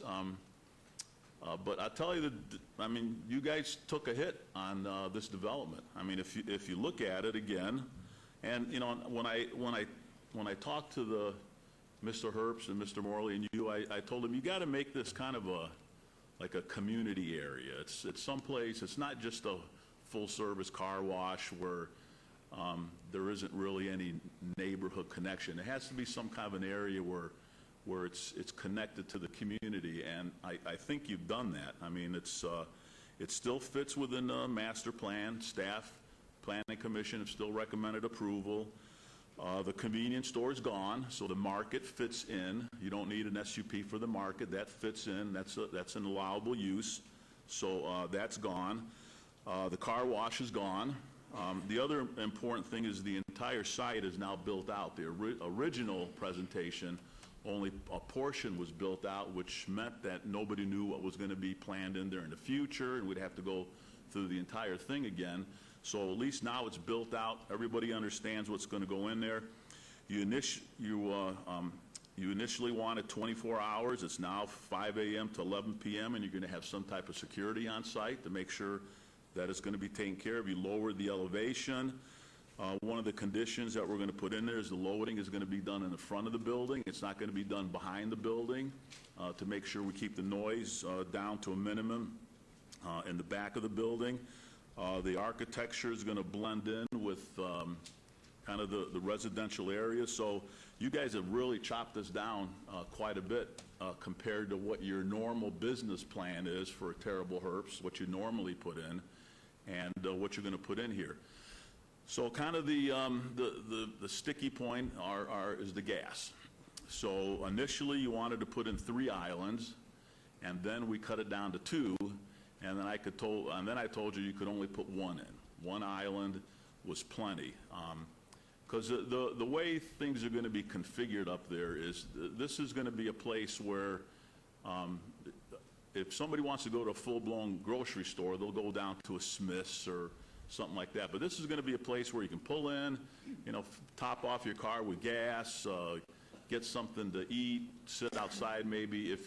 Most people are actually going to go down to the Cliff Shadows and Cheyenne gas station to purchase their gas up in that area because that's where the traffic flow primarily is. So it's not like we're going to have, 10 cars, 15 cars like at a Costco lined up to get gas. You're going to have a couple of cars every once in a while getting gas. It's not going to be a gas station. It's going to be some place where people can get a little bit gas. And the environmental thing, I understand what you're saying, but if these were an environmental problem, then we wouldn't have gas stations next to businesses because the owners could get sick.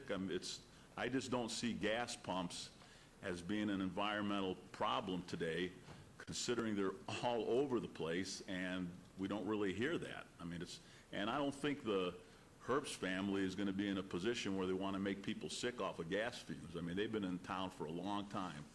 So I think it's part of their business plan. And in this particular one, it's going to be a market with a couple of gas pumps where people can just stop in and buy a few things. It's not a full-service gas station like it started. So I think this is going to be eventually good for the neighborhood. I think people are going to start to go over there and have their community meetings and get to meet each other, and I don't think the gas is going to be a problem. And I think this is a great example of the developer saying, okay, if we want to build something here, we're going to listen to the neighbors. And I appreciate the neighbors showing up and telling them that we don't want this, we don't want this, and I think we've come to a good, reasonable compromise on a piece of property that the Morleys have the right to develop because they own it and it is commercial, and I think it's going to fit in with the neighborhood, and I think it's eventually going to be a positive thing. So,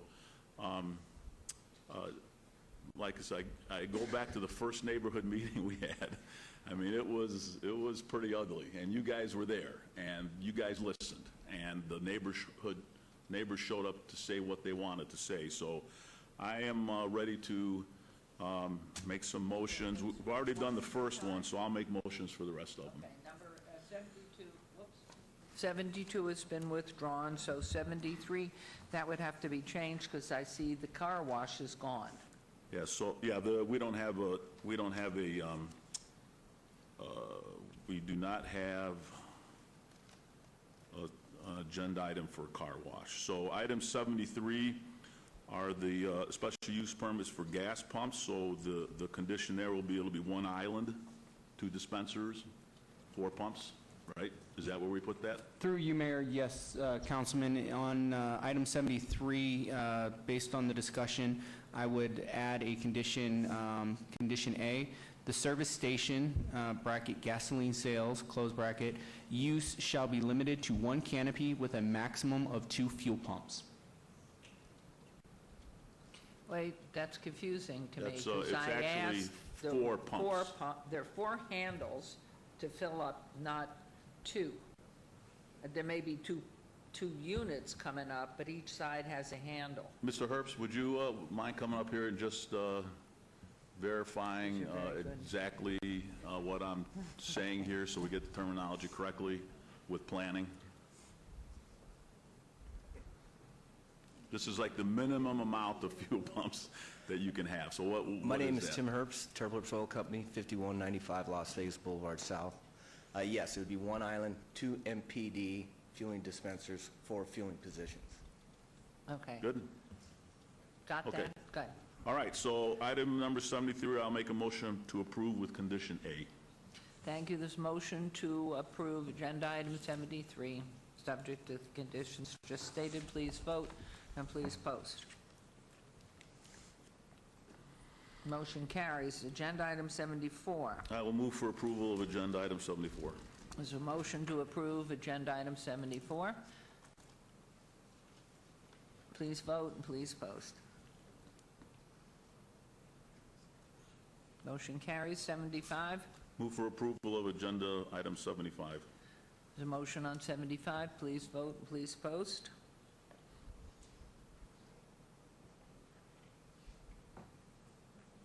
Oops, sorry. Motion carries. Agenda item 76, I will move for approval. Motion to approve on agenda item 76. Please vote and please post. So agenda items, thank you. That carries. And agenda item 77. So for the site plan, I have a couple of conditions, so if you could read those into the record and make sure they match what we've been discussing.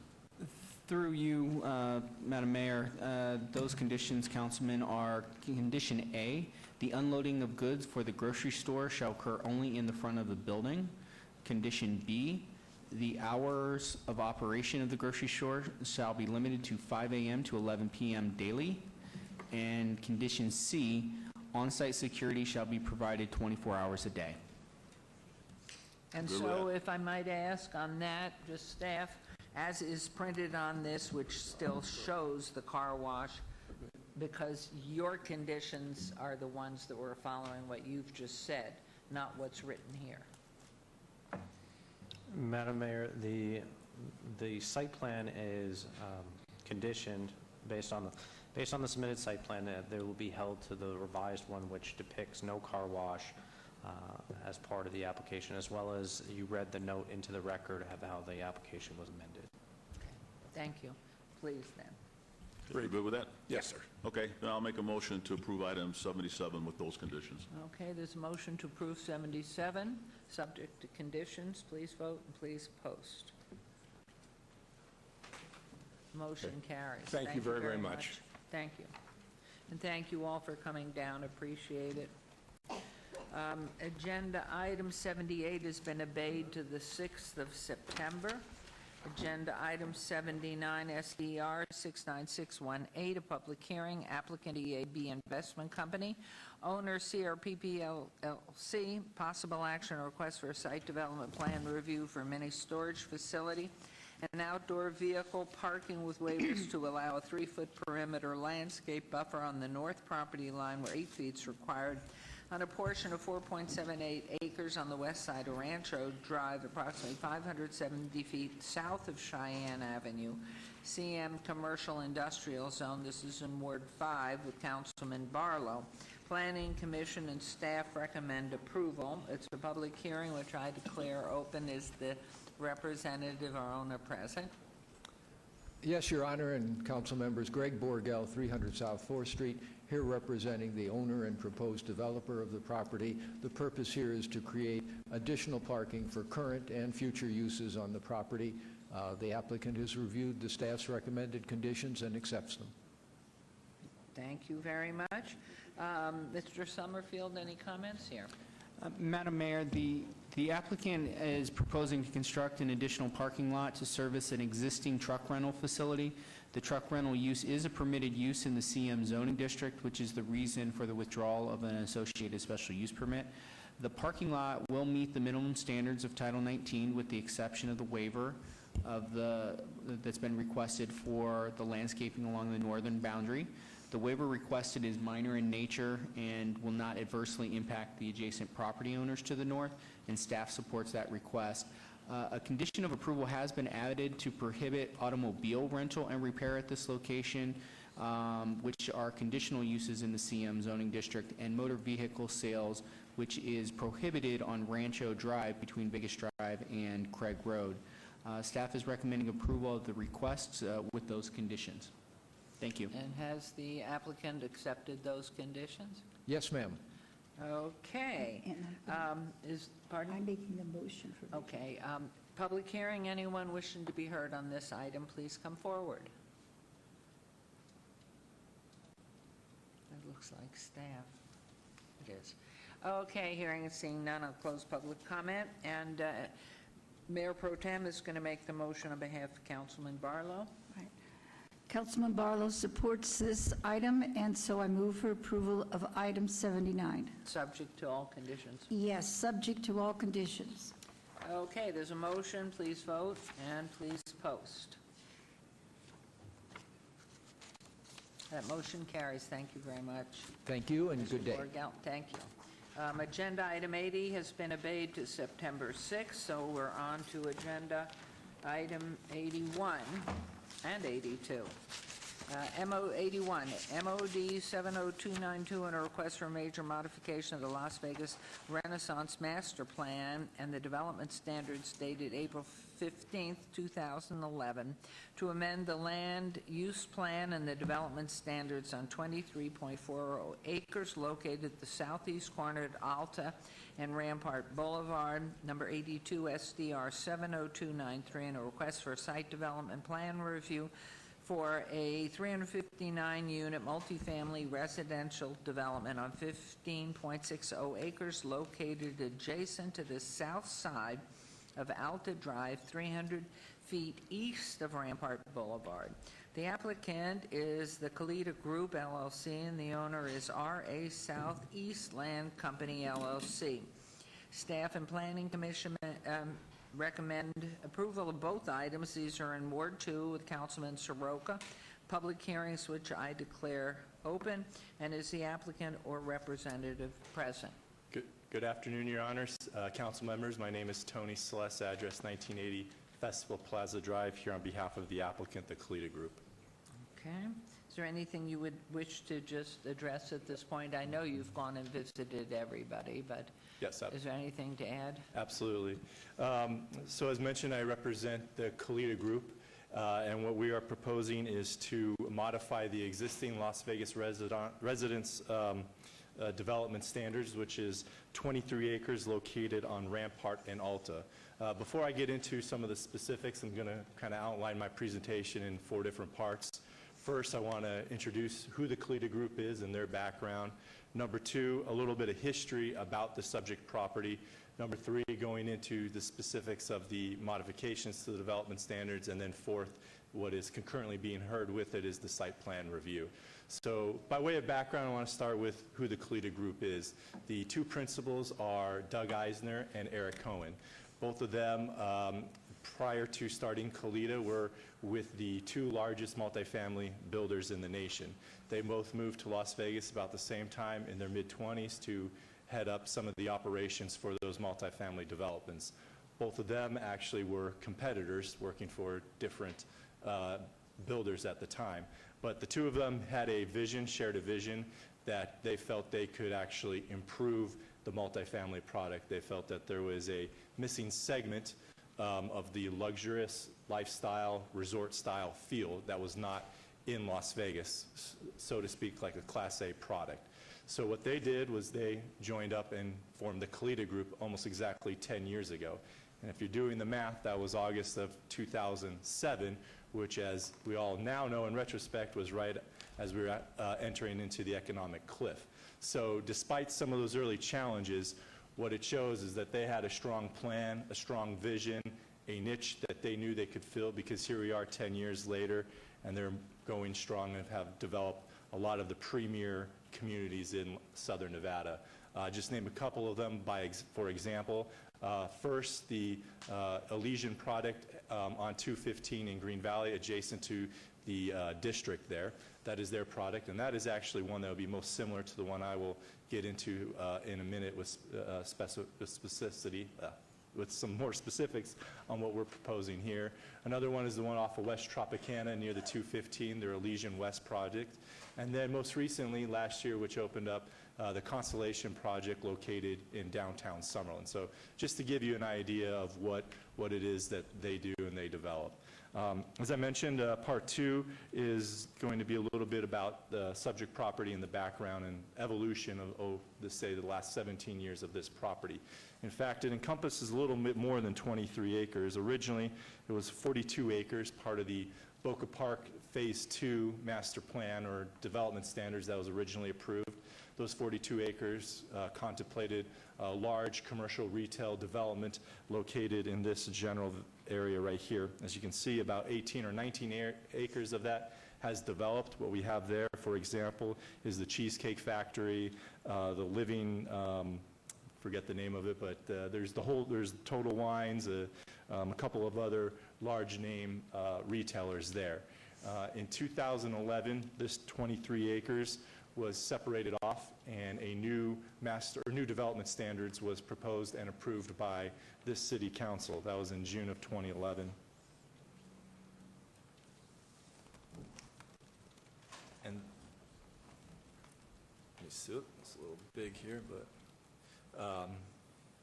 this is right here is what was conceptually approved in 2011 by City Council. It is actually this conceptual plan that is still in effect, and it is this conceptual plan that we're looking to modify.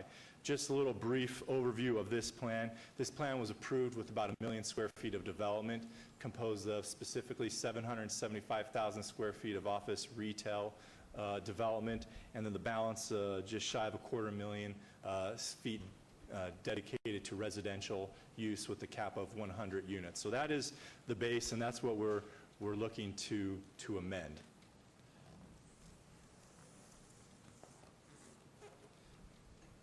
So that brings me into the third portion of the my presentation is with respect to specifically item 81. That is the modification to the development standards. What we're seeking to do is basically break this up into two different phases. It's now two different parcels. We have what I'll call Parcel 1, located on the hard corner of Alta and Rampart, and then the back 15.5 acres, which is really more the subject of item 82 in the site development plan review.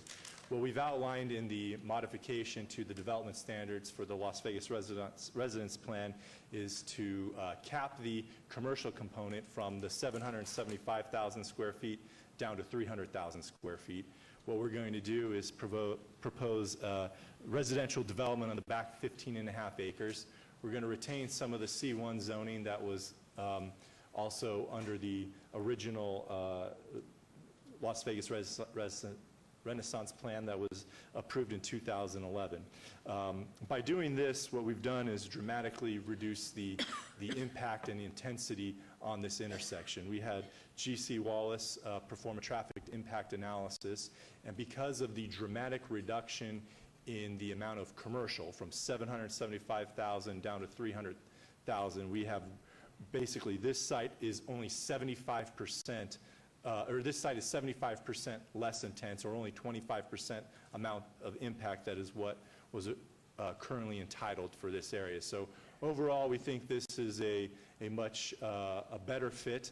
And I forgot to mention, though, one of the reasons for moving away from what was approved in 2011 to what we're showing today is with the development of downtown Summerlin, them first to go vertical, that really made what is the 2011 plan not as viable anymore with the large retail, large box stores, things of that nature, because a lot of that is now gone up to downtown Summerlin. So property owner needed to readjust to the market, and what they identified was Kalita, who is our client and who, as I mentioned, does very high-end luxury development. So this specifically now is the site plan that we're showing here.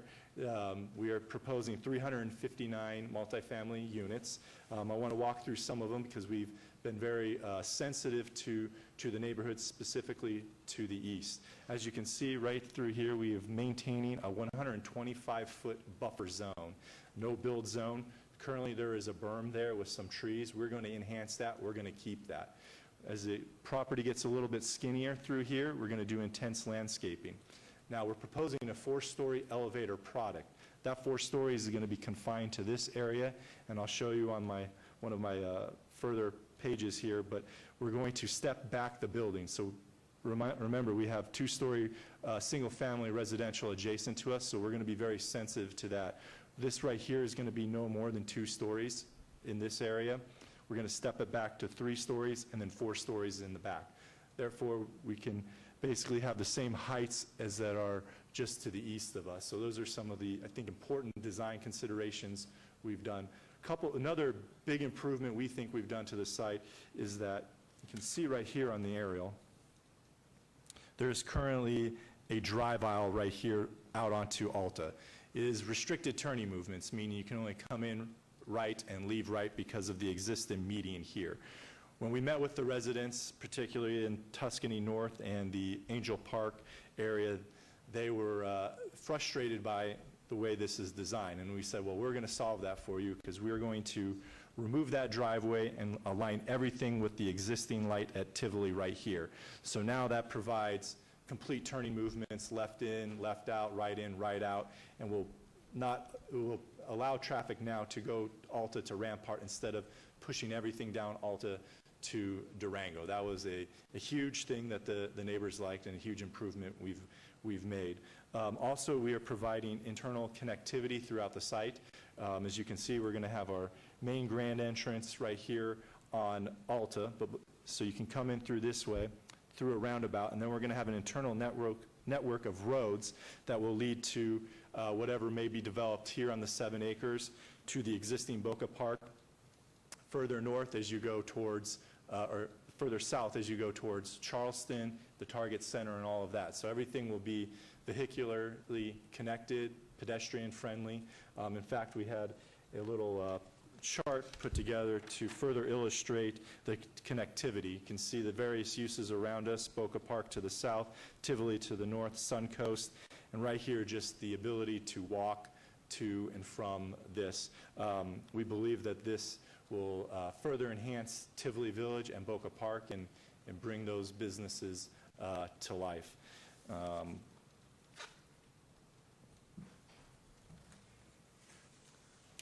Can show you some of the elevations. Again, we're reducing the height. You can see originally there was going to be about 60 feet in height adjacent to the east, closest to the single-family residential.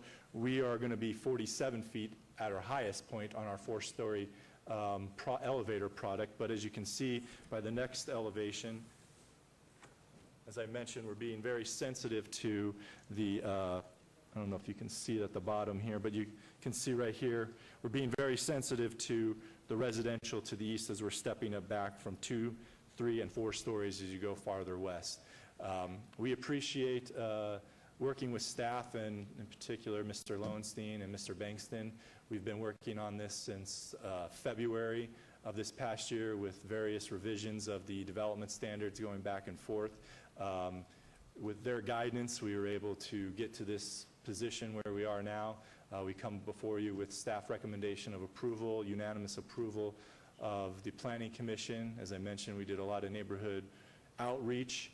I believe they are all, everyone at least we've been able to contact with has been very happy to see what we're doing, very happy with what Kalitta is proposing. One thing I do want to mention is that obviously the 7 acres is still vacant. There is a mechanism in the development standards that we're showing that requires them to come back as a public hearing, site development review, to show specifically what they're going to do. They're going to have to meet the design standards, such as, for example, more of the French or Mediterranean themed architecture to keep it all uniform in that area and kind of to match Tivoli, which is directly to the north. So with that, I'm more than happy to answer any questions, and that will conclude my Thank you. presentation. It's very thorough, very thorough. Mr. Summerfield. Madam Mayor, Peter Lowenstein for the record. The proposed development standards would regulate development on the southeast corner of Alta Drive and Rampart Boulevard, including the proposed 359-unit multifamily residential complex on the eastern portion of the property. The proposed development standards rely heavily on Title 19, but allow some flexibility in the uses allowed. The majority of the specific standards of the development will be set at the time of a site development plan review for each portion of the site's development. The proposed apartment complex will set back to meet the residential adjacency standards requirements and provide appropriate transition to the single-family development to the east. Landscape buffers are provided along the east property line in accordance with the proposed development standards. Staff is recommending approval of the major modification in the site development plan review. Thank you. Thank you very much. This is a public hearing. Anyone wishes to speak on either of these items, please come forward and state your name for the record.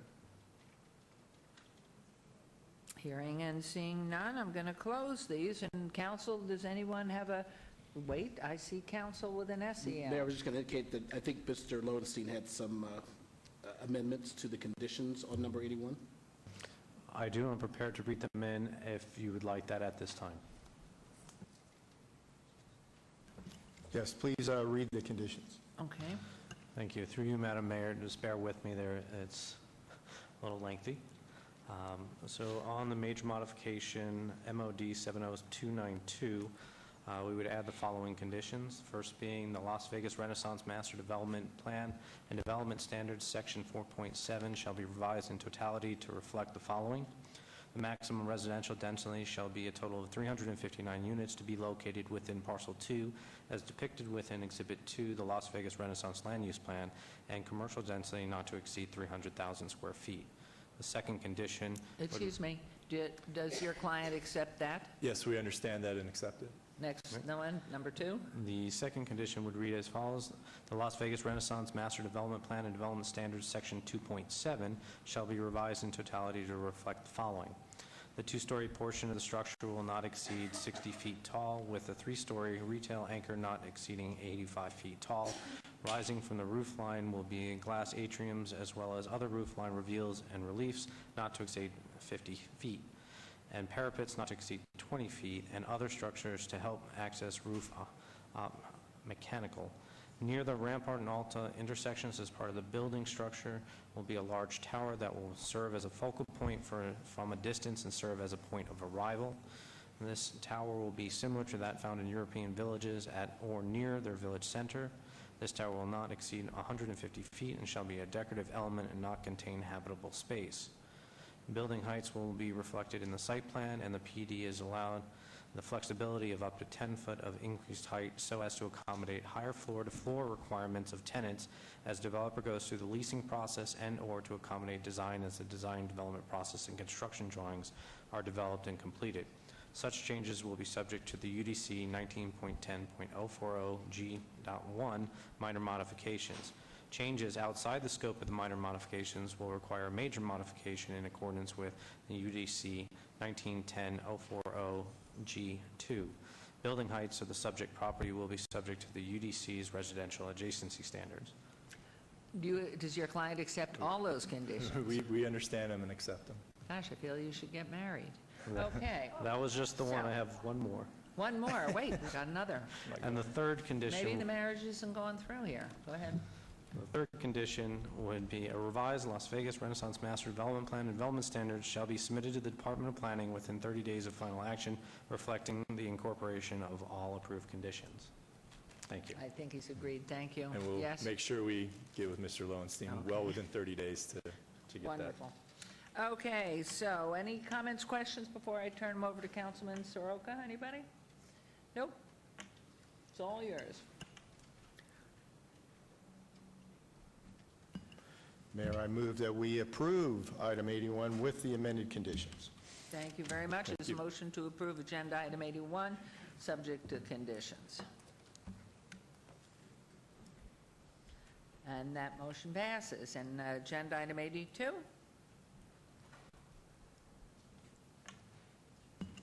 Mayor, I move we approve item 82. Subject to conditions. So may I add that on? Yes, ma'am. Subject to all conditions. Subject to conditions. Okay, there's a motion to approve, subject to conditions on 82, which have been accepted. Please vote and please post.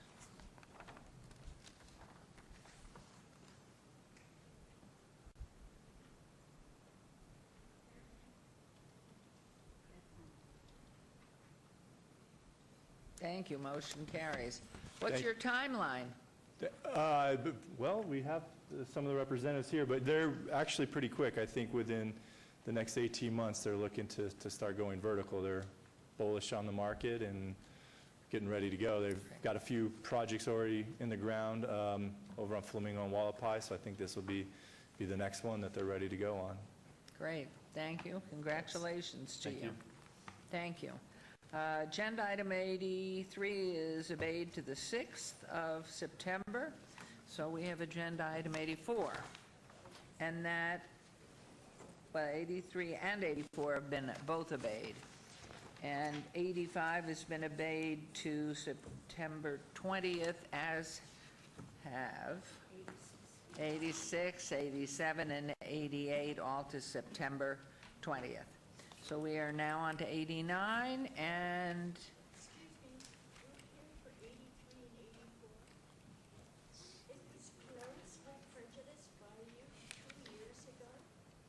agenda, we announced it at the beginning of the 1 o'clock meeting that agenda items 83 and 84 would be obeyed. 2 years ago, the LDS Church. Do you want to pull a microphone or help, They could you please? applied Wait, let me, if you would, to ma'am, one moment, please. Let's get the microphone down where Sorry, I we can't can hear you. I've had a stroke, sorry, where I had, because the light bothers me. Right. 2 years ago, the LDS Church applied to rezone it from residential 1. The whole neighborhood got together, and we came to you, and the whole neighborhood voted, and we came, and you ruled that it was closed with prejudice, that it could never be rezoned. 2 of those homes are ours, and they would overlook right into our bathroom, our kitchen, our swimming pool, and our home. And when it was closed with prejudice, we were stunned to get this new card in the mail. It's a flag lot that leads 6 feet from our wall. Our wall is only 6 feet high, and Okay, it's a ma'am, if I two-story may, building. first of all, may I have your name for our record, Oh, I'm please? sorry. I'm Lolly Napoleon. My husband is John.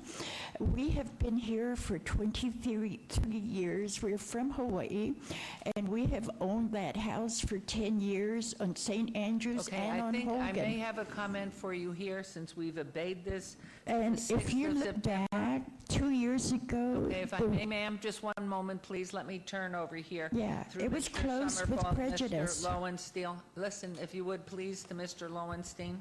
Thank you, Madam Mayor. So in November of 2014, there was a Would you general... go very slowly, please? There was a general plan amendment, a rezoning, and a site development review for 39-unit multifamily residential development, and rezoning from R1 to R3. It's back in November of 2014. Those applications were withdrawn without prejudice by the City Council at that time. Since it's been 2 years, even if there was a withdrawal with prejudice, they would be able to apply for the similar application, but in this particular case, they're actually applying for a different land use designation. So you understood that? Can't understand. I can't. Okay, I'm going to ask Mr. Lowenstein to come up to you and explain to you on Bring this it up. item. Yes, he will explain to you. It has been set off to the 6th of September, but he will explain to you, if you'll step right over there with Mr. Lowenstein, he will explain it to you. Okay. Sorry, we've had you wait. Yeah, it takes two of our homes and Okay, no, Mr. exposes Lowenstein's going to be your point. Thank you. great-grandkids. Okay, so we are on, where am I? 89 and 90. Okay, 89, 90. 89 is ZON 70650. The applicant's Fisher Brothers, and the owner is Integral Partners Park Place Center, Las Vegas LLC, and a request for rezoning from C1 Limited Commercial to C2 General Commercial on 14.72 acres southwest corner of Sirius Avenue and Rancho Drive. Agenda item 70, SDR 70652. The applicant is Fisher Brothers, and the owner is Integral Partners Park Place Center, Las Vegas LLC et al. On a request for site development plan review for a proposed 146,494 square foot commercial recreation amusement indoor and outdoor development with waivers to allow a building to not be oriented to the corner and street frontages where such is required, a non-coherent building design with no changes in wall plane or color, and large windowless areas on 21.03 acres southwest corner of Sirius Avenue and Rancho Drive, C1 Limited Commercial Zone, proposed C2 General Commercial, and M Industrial Zone. The Planning Commission and staff recommend approval of both items. These items are in Ward 1 with Councilwoman Tarkanian. Public hearing items, which I declare open. Is the applicant or representative present? Hello. Yes. Hello. Jennifer Lazovich, 1980 Festival Plaza Drive, here today representing the Fisher Brothers. Do you, well, we'll turn to Mr. Summerfield first. Madam Mayor, although the general commercial zoning district is more intense than the current zoning district, it is less intense than the surrounding parcels zoned industrial, and therefore staff recommends approval of the rezoning. Given that the building is intended to fit the stated science fiction theme of the amusement park, the request for a waiver of the required design elements is appropriate. Also, for this particular use, placing the building at the street frontages like a typical commercial or office building does not serve the purposes of the development. As such, most of the parking is still located to the sides and rear of the building, and the proposed building placement allows the applicant to utilize the existing service roads for loading purposes. Staff is therefore recommending approval of the site development review and the associated waivers. Thank you.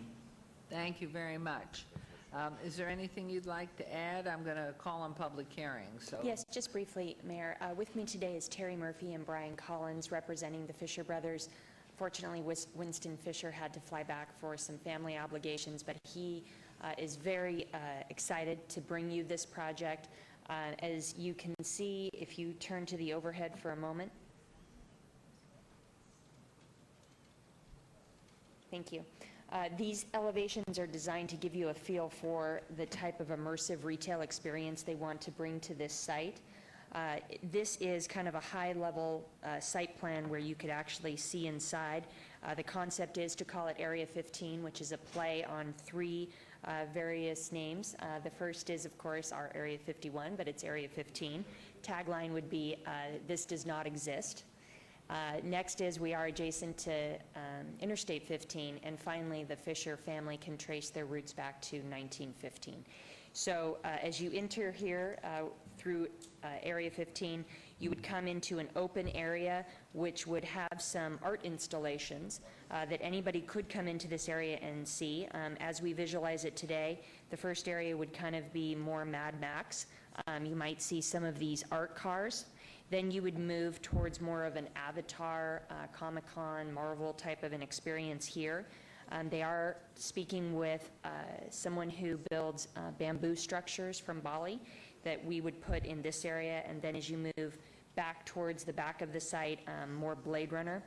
The art car that you might be able to see if you look here is designed and built, it exists, by a local artist here in Las Vegas. It actually, you can drive it on the street, which is amazing. But that kind of experience and that kind of art is what we'd like to showcase here in the middle. Excuse me, Ms. Lazovic, a question from Councilman Kaufman. Sorry, Yes. This is really not for you, but it's for the staff in the back of the room who are controlling the viewing of this. The auto exposure is hitting the white and it is underexposing the images. If there is a way to increase or go to manual on the exposure so that we can see the images, we cannot see them. Oh, okay. If that's possible to do, not zoom in, but just Does that help a little bit? increase the exposure.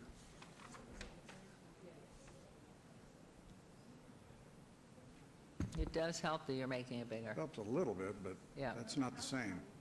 Yep. Thank you. Thank you. Hopefully that gives you a better idea of the art cars that we were talking about. As you move farther back into the site, we do have a food hall where we want to partner with local chefs and give them, quite frankly, a blank slate. Let them create whatever kind of food and culinary experiences that they want to bring. This is an open area back here, walled in, but open at the roof, where we could plan events. And then in the areas that are underneath the shaded black, those would be our retail tenants. You could have virtual reality experiences, you could have a climbing wall, various things like that. They are going to be opening a leasing center in the next 60 days in this immediate area so that they can showcase their vision. We appreciate staff. We've worked with them a lot on this, bringing it to you with both the zone change and the site plan review. We do have some exceptions to that. Planning Commission recommended approval as designed, and we would ask for your approval of this exciting project as well. And I'm here, as well as Terry or Brian Collins, if you have any questions. Thank you very much. It is a public hearing, and so anyone wishing to be heard on either of these items, the location or what's planned, please come forward, state your name. Hearing and seeing no one, we will, or anyone I should say, we'll close the public hearing. And comments from Mr. Summerfield. Ma'am, reports the same. Staff supports the project with waivers. Thank you very much.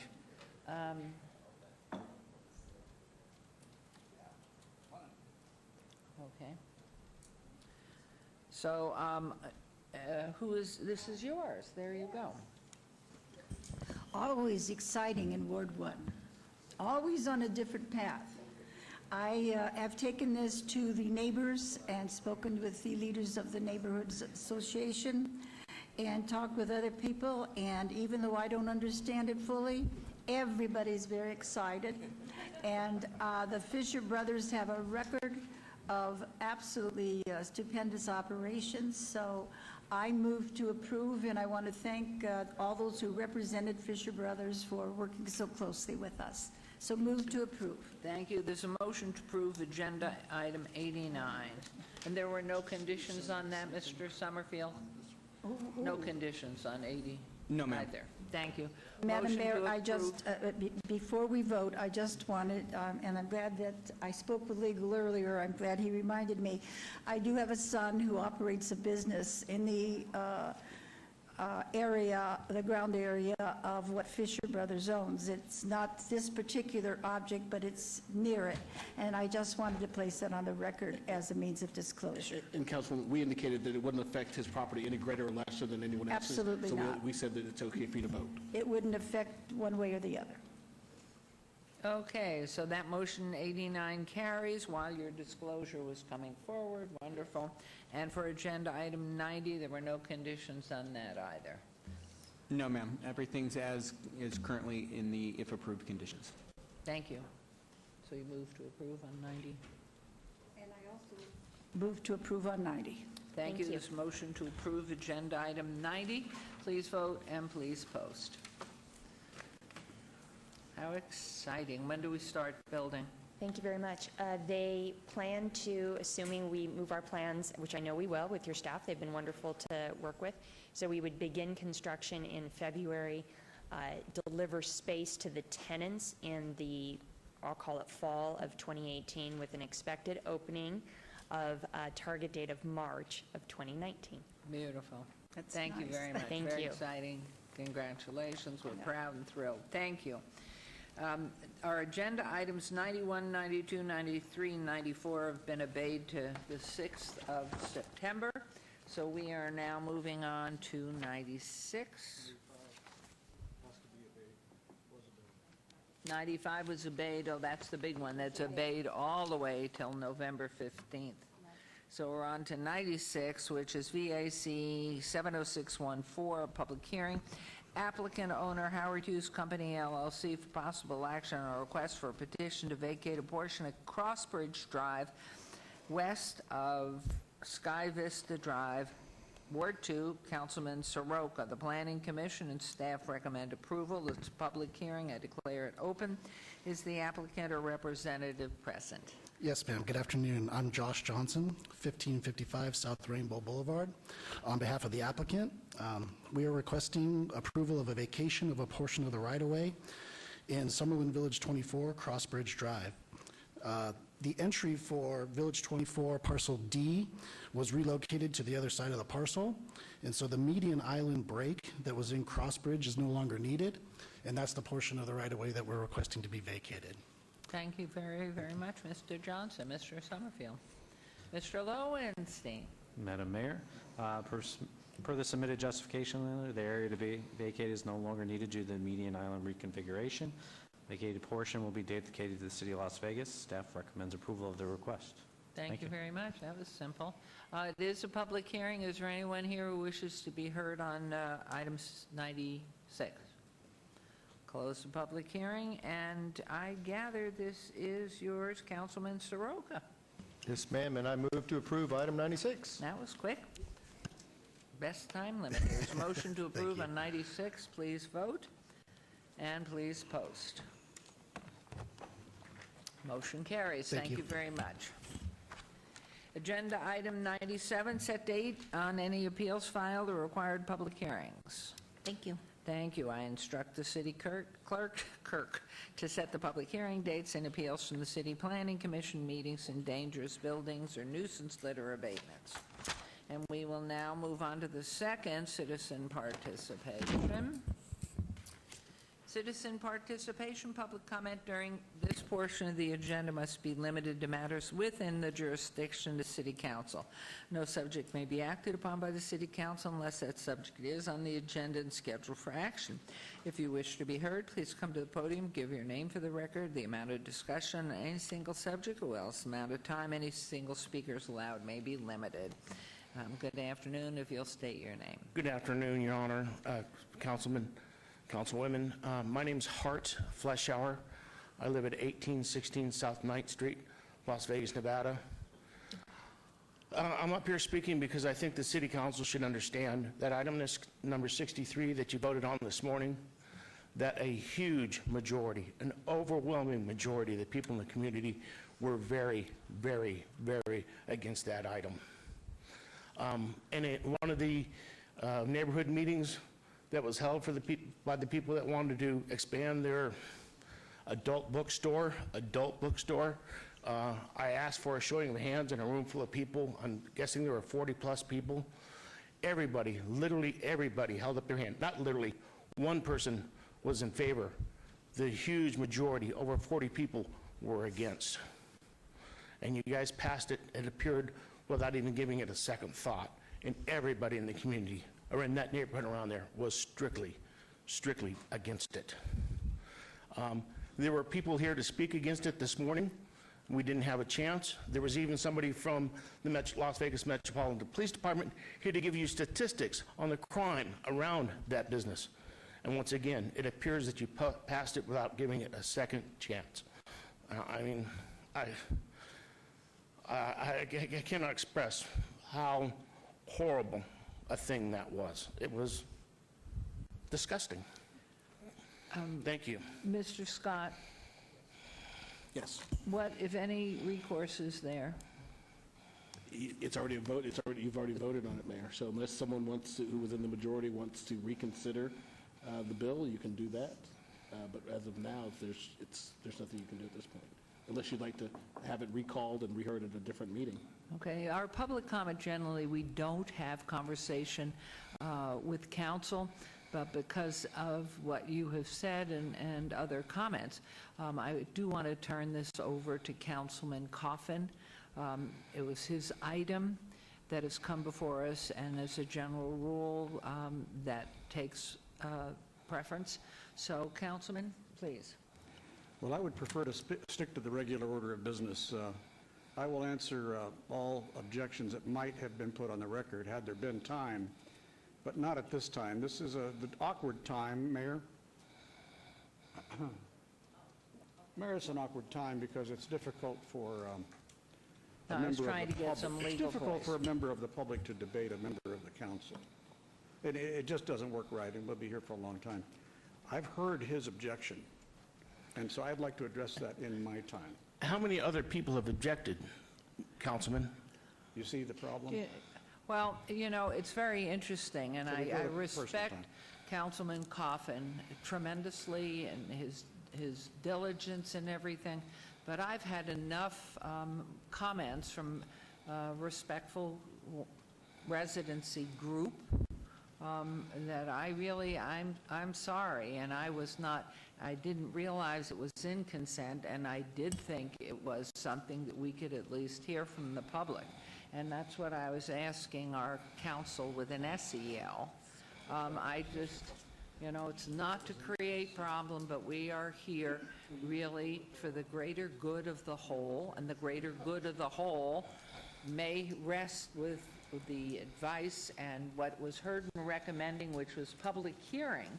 And I'm not sure if the people who came to the public hearing recommending committee meeting had their chance, but that was the public time for comment.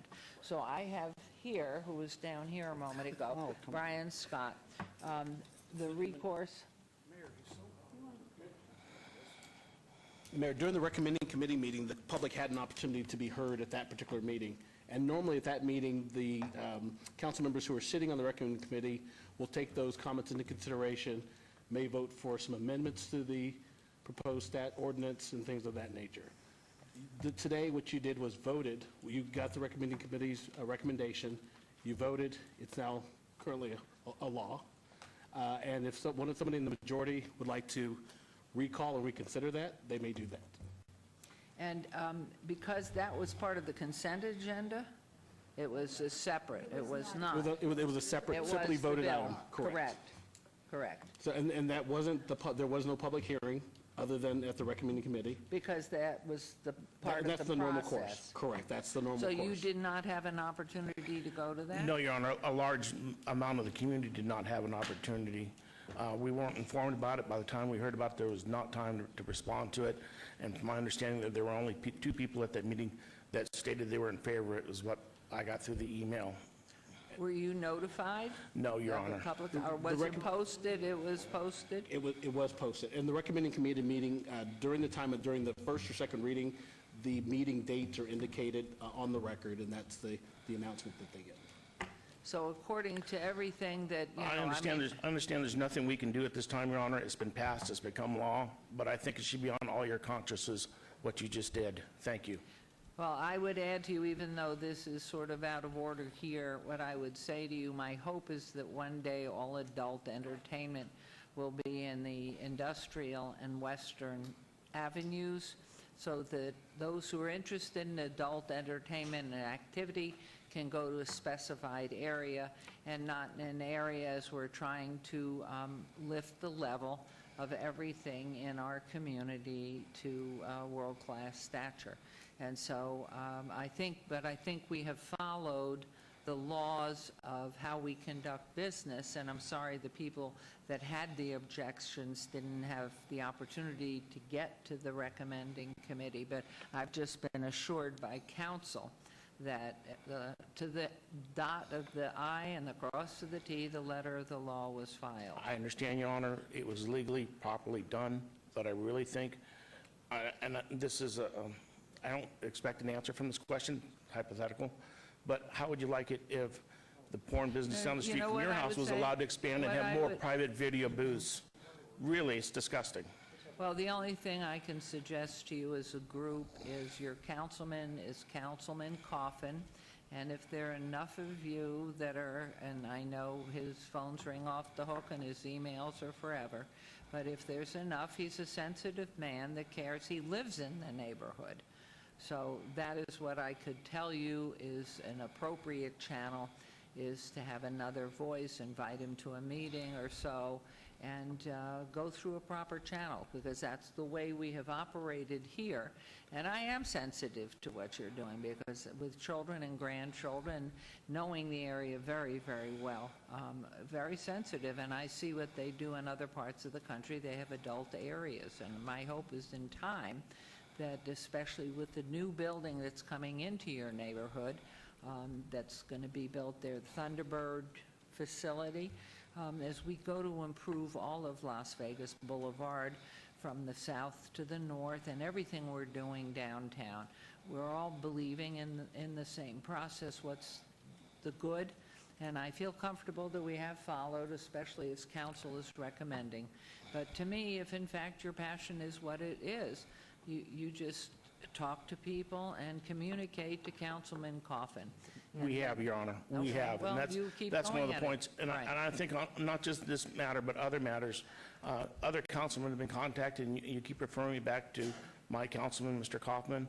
And to be quite honest with you, if I wanted to have a liquor store in a neighborhood that was already had an excessive amount of liquor stores, or if I wanted to have 3, 4 marijuana dispensaries in one block, or if I wanted to expand my porn business, for lack of a better term, I would go to Bob Kaufman and make a huge campaign contribution.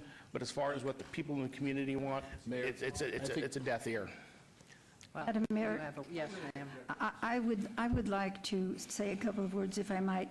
I thought there would be a longer discussion on that, and we have some time to discuss bill ordinances. It isn't that we've never said anything, so I thought it would be. But I was told, because I read everything that came, Chris G. I know. Well, can I just finish here? I read Chris G's letter. I've read everything, and I thought there would be more of a discussion. But then when I checked, my understanding was this is an ordinance. It does not yet. We have to approve whatever's done there, and we don't have to approve an expansion. Am I correct or am I not? Because someone said to me, Lois, don't mix up the two. Don't mix up the ordinance and the site. You're correct, Councilman. So this does not determine yet what's on that site. Is there a possibility they could get it? But yes, but on the other hand, there's a strong possibility they wouldn't get what they wanted there, which would be the expansion and everything else. I just want you to know this was just an ordinance. It was not the site. Correct. And if you need more further questions, that's the man to Well ask. done. But Thank that's you. why. And Thank thank you very much. Thank you for the coming time and forward. listening to my Thank you for concerns. waiting. Thank you. Thank you. Okay, anyone else wishing to be heard on any item? Hearing and seeing no one, we will move on. Council member recognition. Comments made by individual city council members during the portion of the agenda will not be acted upon by city council unless that subject is on the agenda and scheduled for action. Before we go to the council members who speak under this, I've been informed, sadly, that Bob Beers' father, Frank Beers, has passed away yesterday. And we always see him sitting in the back row there in his wheelchair and has been participant. Yeah, and so our condolences to the family, certainly, and what a fine man Mr. Beers was. And he was really someone we saw as a friend of our community, so our condolences, and we will move on. So let's... Because I have to leave. Okay, and he has to leave as well. So we'll start, Mayor Pro Tem's going to go first. First of all, I'd like to say on August 30th at 9 a.m. in the morning, we will be opening the Strong Start Academy. It will be the grand opening at 1617 Alta Drive, and Lisa Morris-Hibler has done a tremendous work on that with her staff, and this is the culmination of the mayor and the council wanting to get more involved in helping preschool education because that's so needed, and there's so little of it within the city.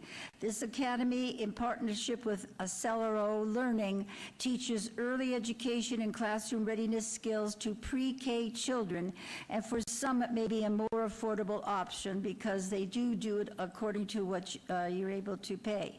And the city is committed to giving these children a strong start and significantly increasing the number of students who graduate from high school ready for college and career by advocating for and bringing awareness to the importance of early childhood education, and that's what Strong Start is all about. So please try and be there 9 a.m. August 30th.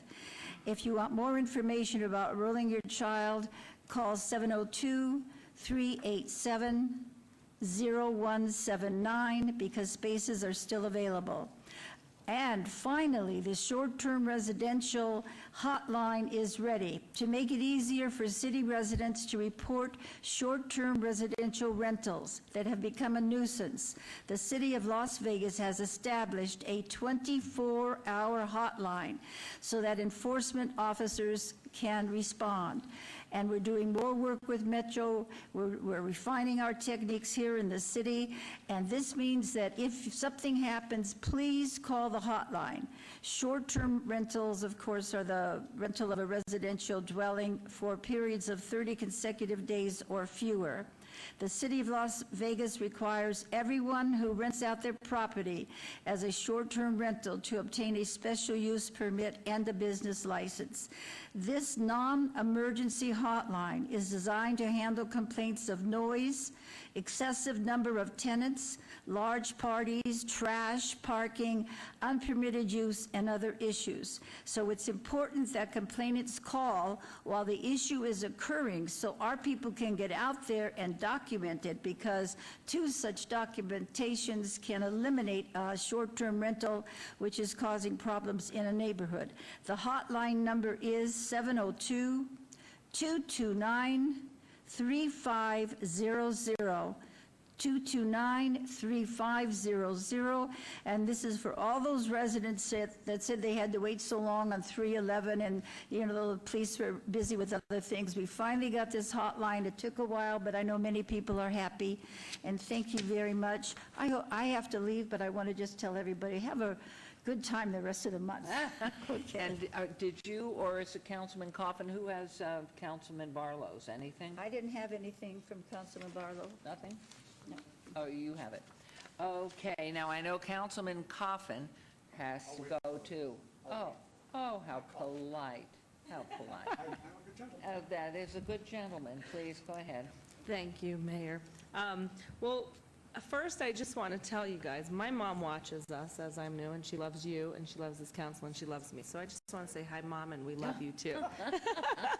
So that's the first thing. The second thing is we're having our movie in the park September 8th. It's a Friday at the Centennial Hills Park at 8:30, sorry. And then on September 11th, we're starting Mondays with Michelle at the YMCA from noon to 6 p.m. So every second and fourth Monday of the month, we will be at the YMCA office from noon to 6. So all of our constituents out in the Ward 6 can come and visit and say hi. Thank you. That was brief. Yeah. Hi, Mom. Do you have Councilman Barlow's information? No. Okay. All right.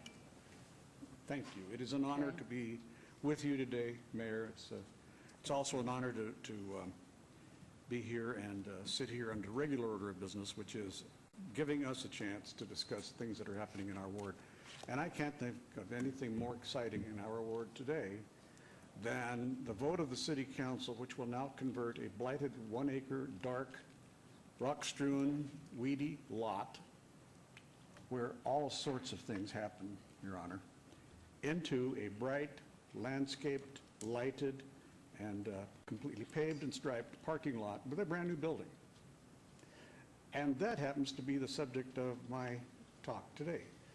I won't take much more than time I need. Now, what I wanted to do, Your Honor, in the regular order of business today, under item 63, before we recessed for lunch, was to, and I had this agreement with the senior member of the recommending committee who got stuck with the fun of having to chair that thing that day, and we thought, I said, well, I want to be a voice on this today, but he decided to move quick and approve it fast, so there wasn't anything for me to say. So I suspect he knew, as he voted for it, as the council did, those members unanimously in recommending that it was sufficient. However, I can see that it needed to have preface, it needed to have public comment, but the public comment, the trouble is, was not allowed today. It is not allowed on these kinds of items because what happens is inevitably when you have an ordinance which affects a broad category, you have a situation where one person, one place, one object, one piece of land in that big category is going to stand out somehow, and someone will object. And then you have the problem of addressing the rights of one out of many, and there we pass into trouble. So we can't do that. We obviously cannot do that. So there is some protection afforded people within a category.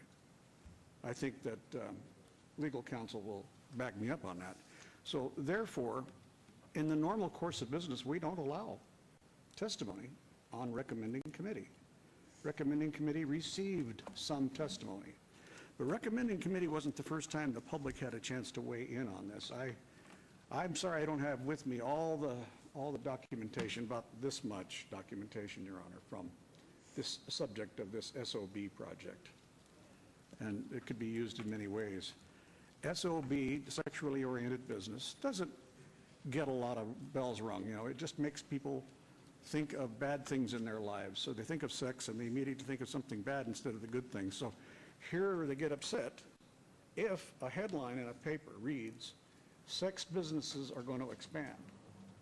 Well, in fact, this text amendment did not allow expansion of the sex business. It did not, does not affect anything except those 6 locations in Ward 3, which are in the Downtown Centennial Plan, and it doesn't allow them to do anything individually in this ordinance. No, nobody gets permission to do anything in this ordinance. What they do get is the permission to come back to council, to this oversight here, and seek permission to do something. So what happens is, by not being able to speak this morning, although it wouldn't have changed people such as our speaker in public comment, you have to understand that this has been going on for 2 years. 2 years.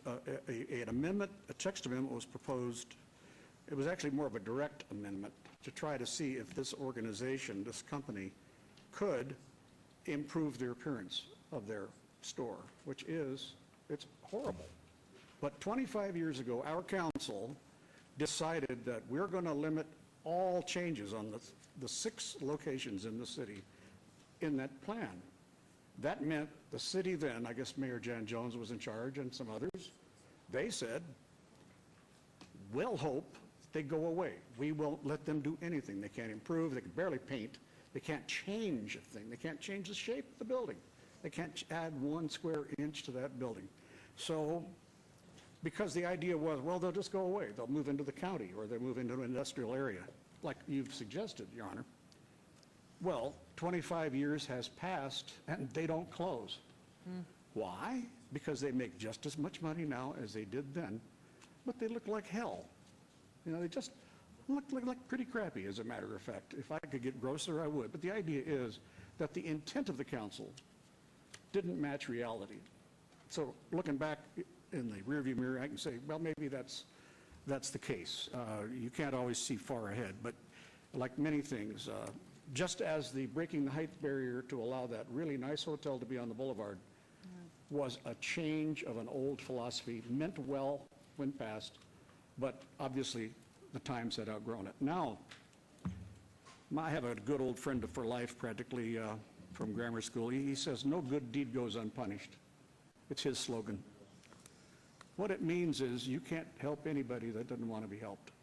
So I live 200 yards from the location which the reference is being made to, without saying the name of the store.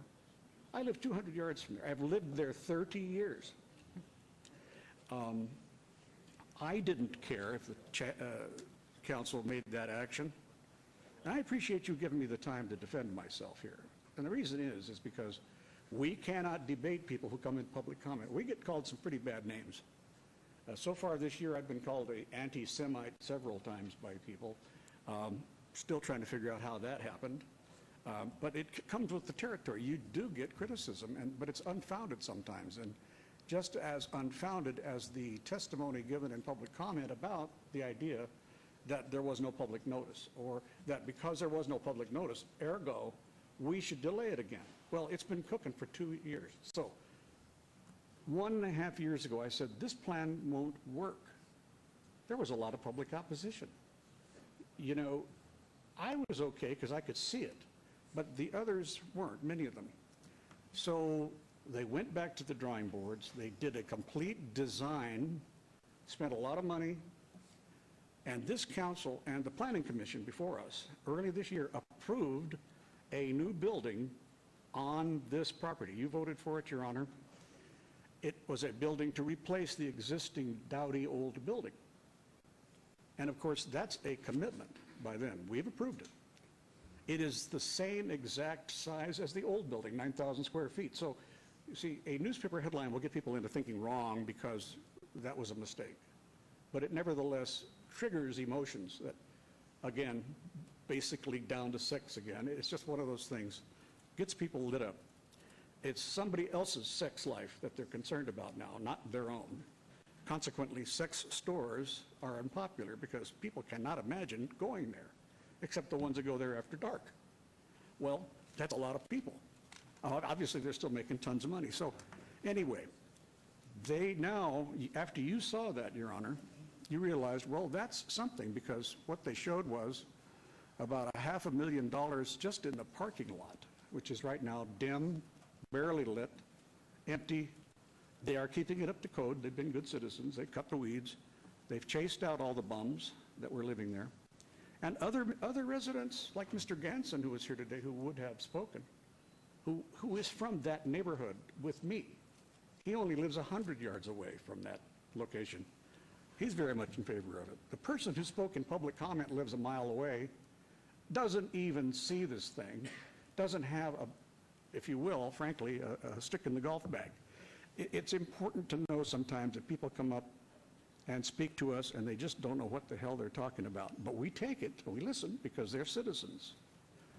But really, representations that somehow or another, you know, I didn't pay attention. I know there were 6 or 7 meetings. Some of them were neighborhood meetings, some of them were planning council, commission, and then this council. So this did not surface overnight. It did not surface without warning. Some people got on the internet and the social media and whipped up a bunch of lies about it, and I am so sorry because you were burdened with those letters that you got, and I answered each and every one of those letters trying to copy everybody here. But again, rational thinking doesn't always work out there in the real world, and all I can say is if this developer, if this store does what they have said they will do, put up a new building and completely change the face of that street there, they will do us all a great big favor, and the people that thought it would be no good, they'll be gone. They won't talk. They won't say anything. They'll just disappear into the shadows where they belong. So I guess, you know, you can't help people sometimes see the truth. You just have to go ahead and tell it like it is when it's time.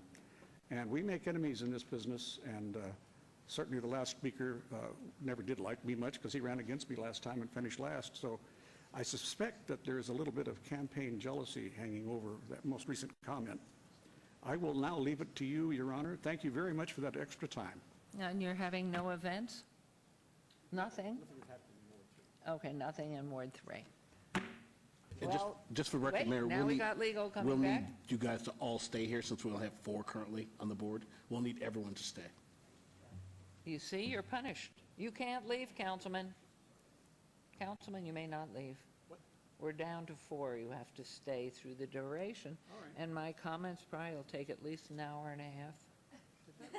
Did that rat Anthony leave? Of course.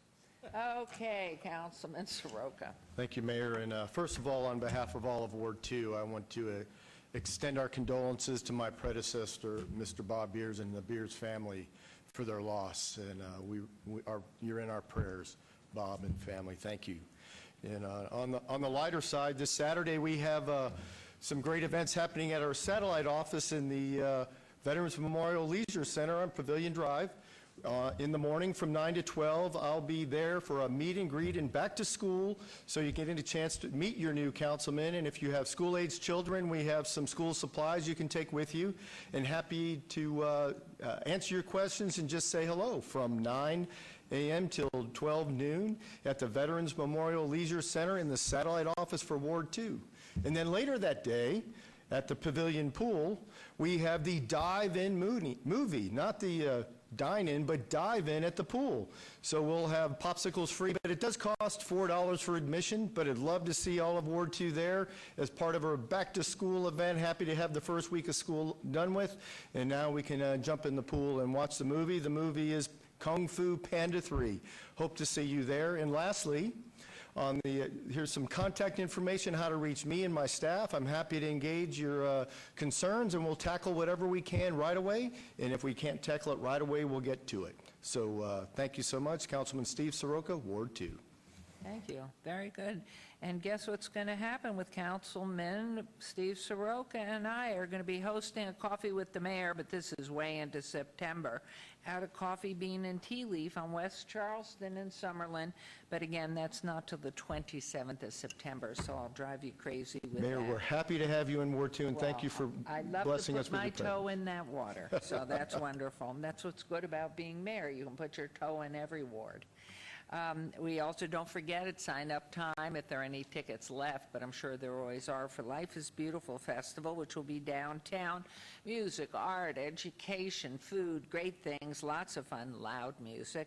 And that's September 22nd, Friday, through the 24th, which is a Sunday, but that's after our next council meeting, which is right after Labor Day on the 6th. And everybody's back at school, so drivers be careful, and no U-turns in school districts anymore, so that's ticketable.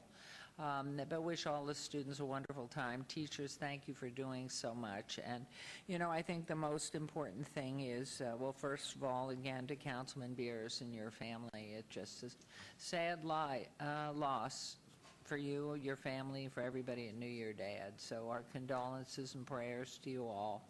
And everybody comes in, and you don't know when you're coming into this life or when you're leaving. So just carpe diem, seize the day, make the most of each day, and do your part to make it work for everybody else. And so in reference to everything else, you know, the only thing I wanted to add here is that I'm very proud of our community, because we do drive to make a world-class city here. And I think the comments, although they were upsetting to Councilman Coffin, I mean, I have thought about this. I've lived here maybe longer than Councilman Coffin, but maybe not. I've lived here now. What is this? What year are we in? 53 years. And so in these 53 years, I've seen these businesses come.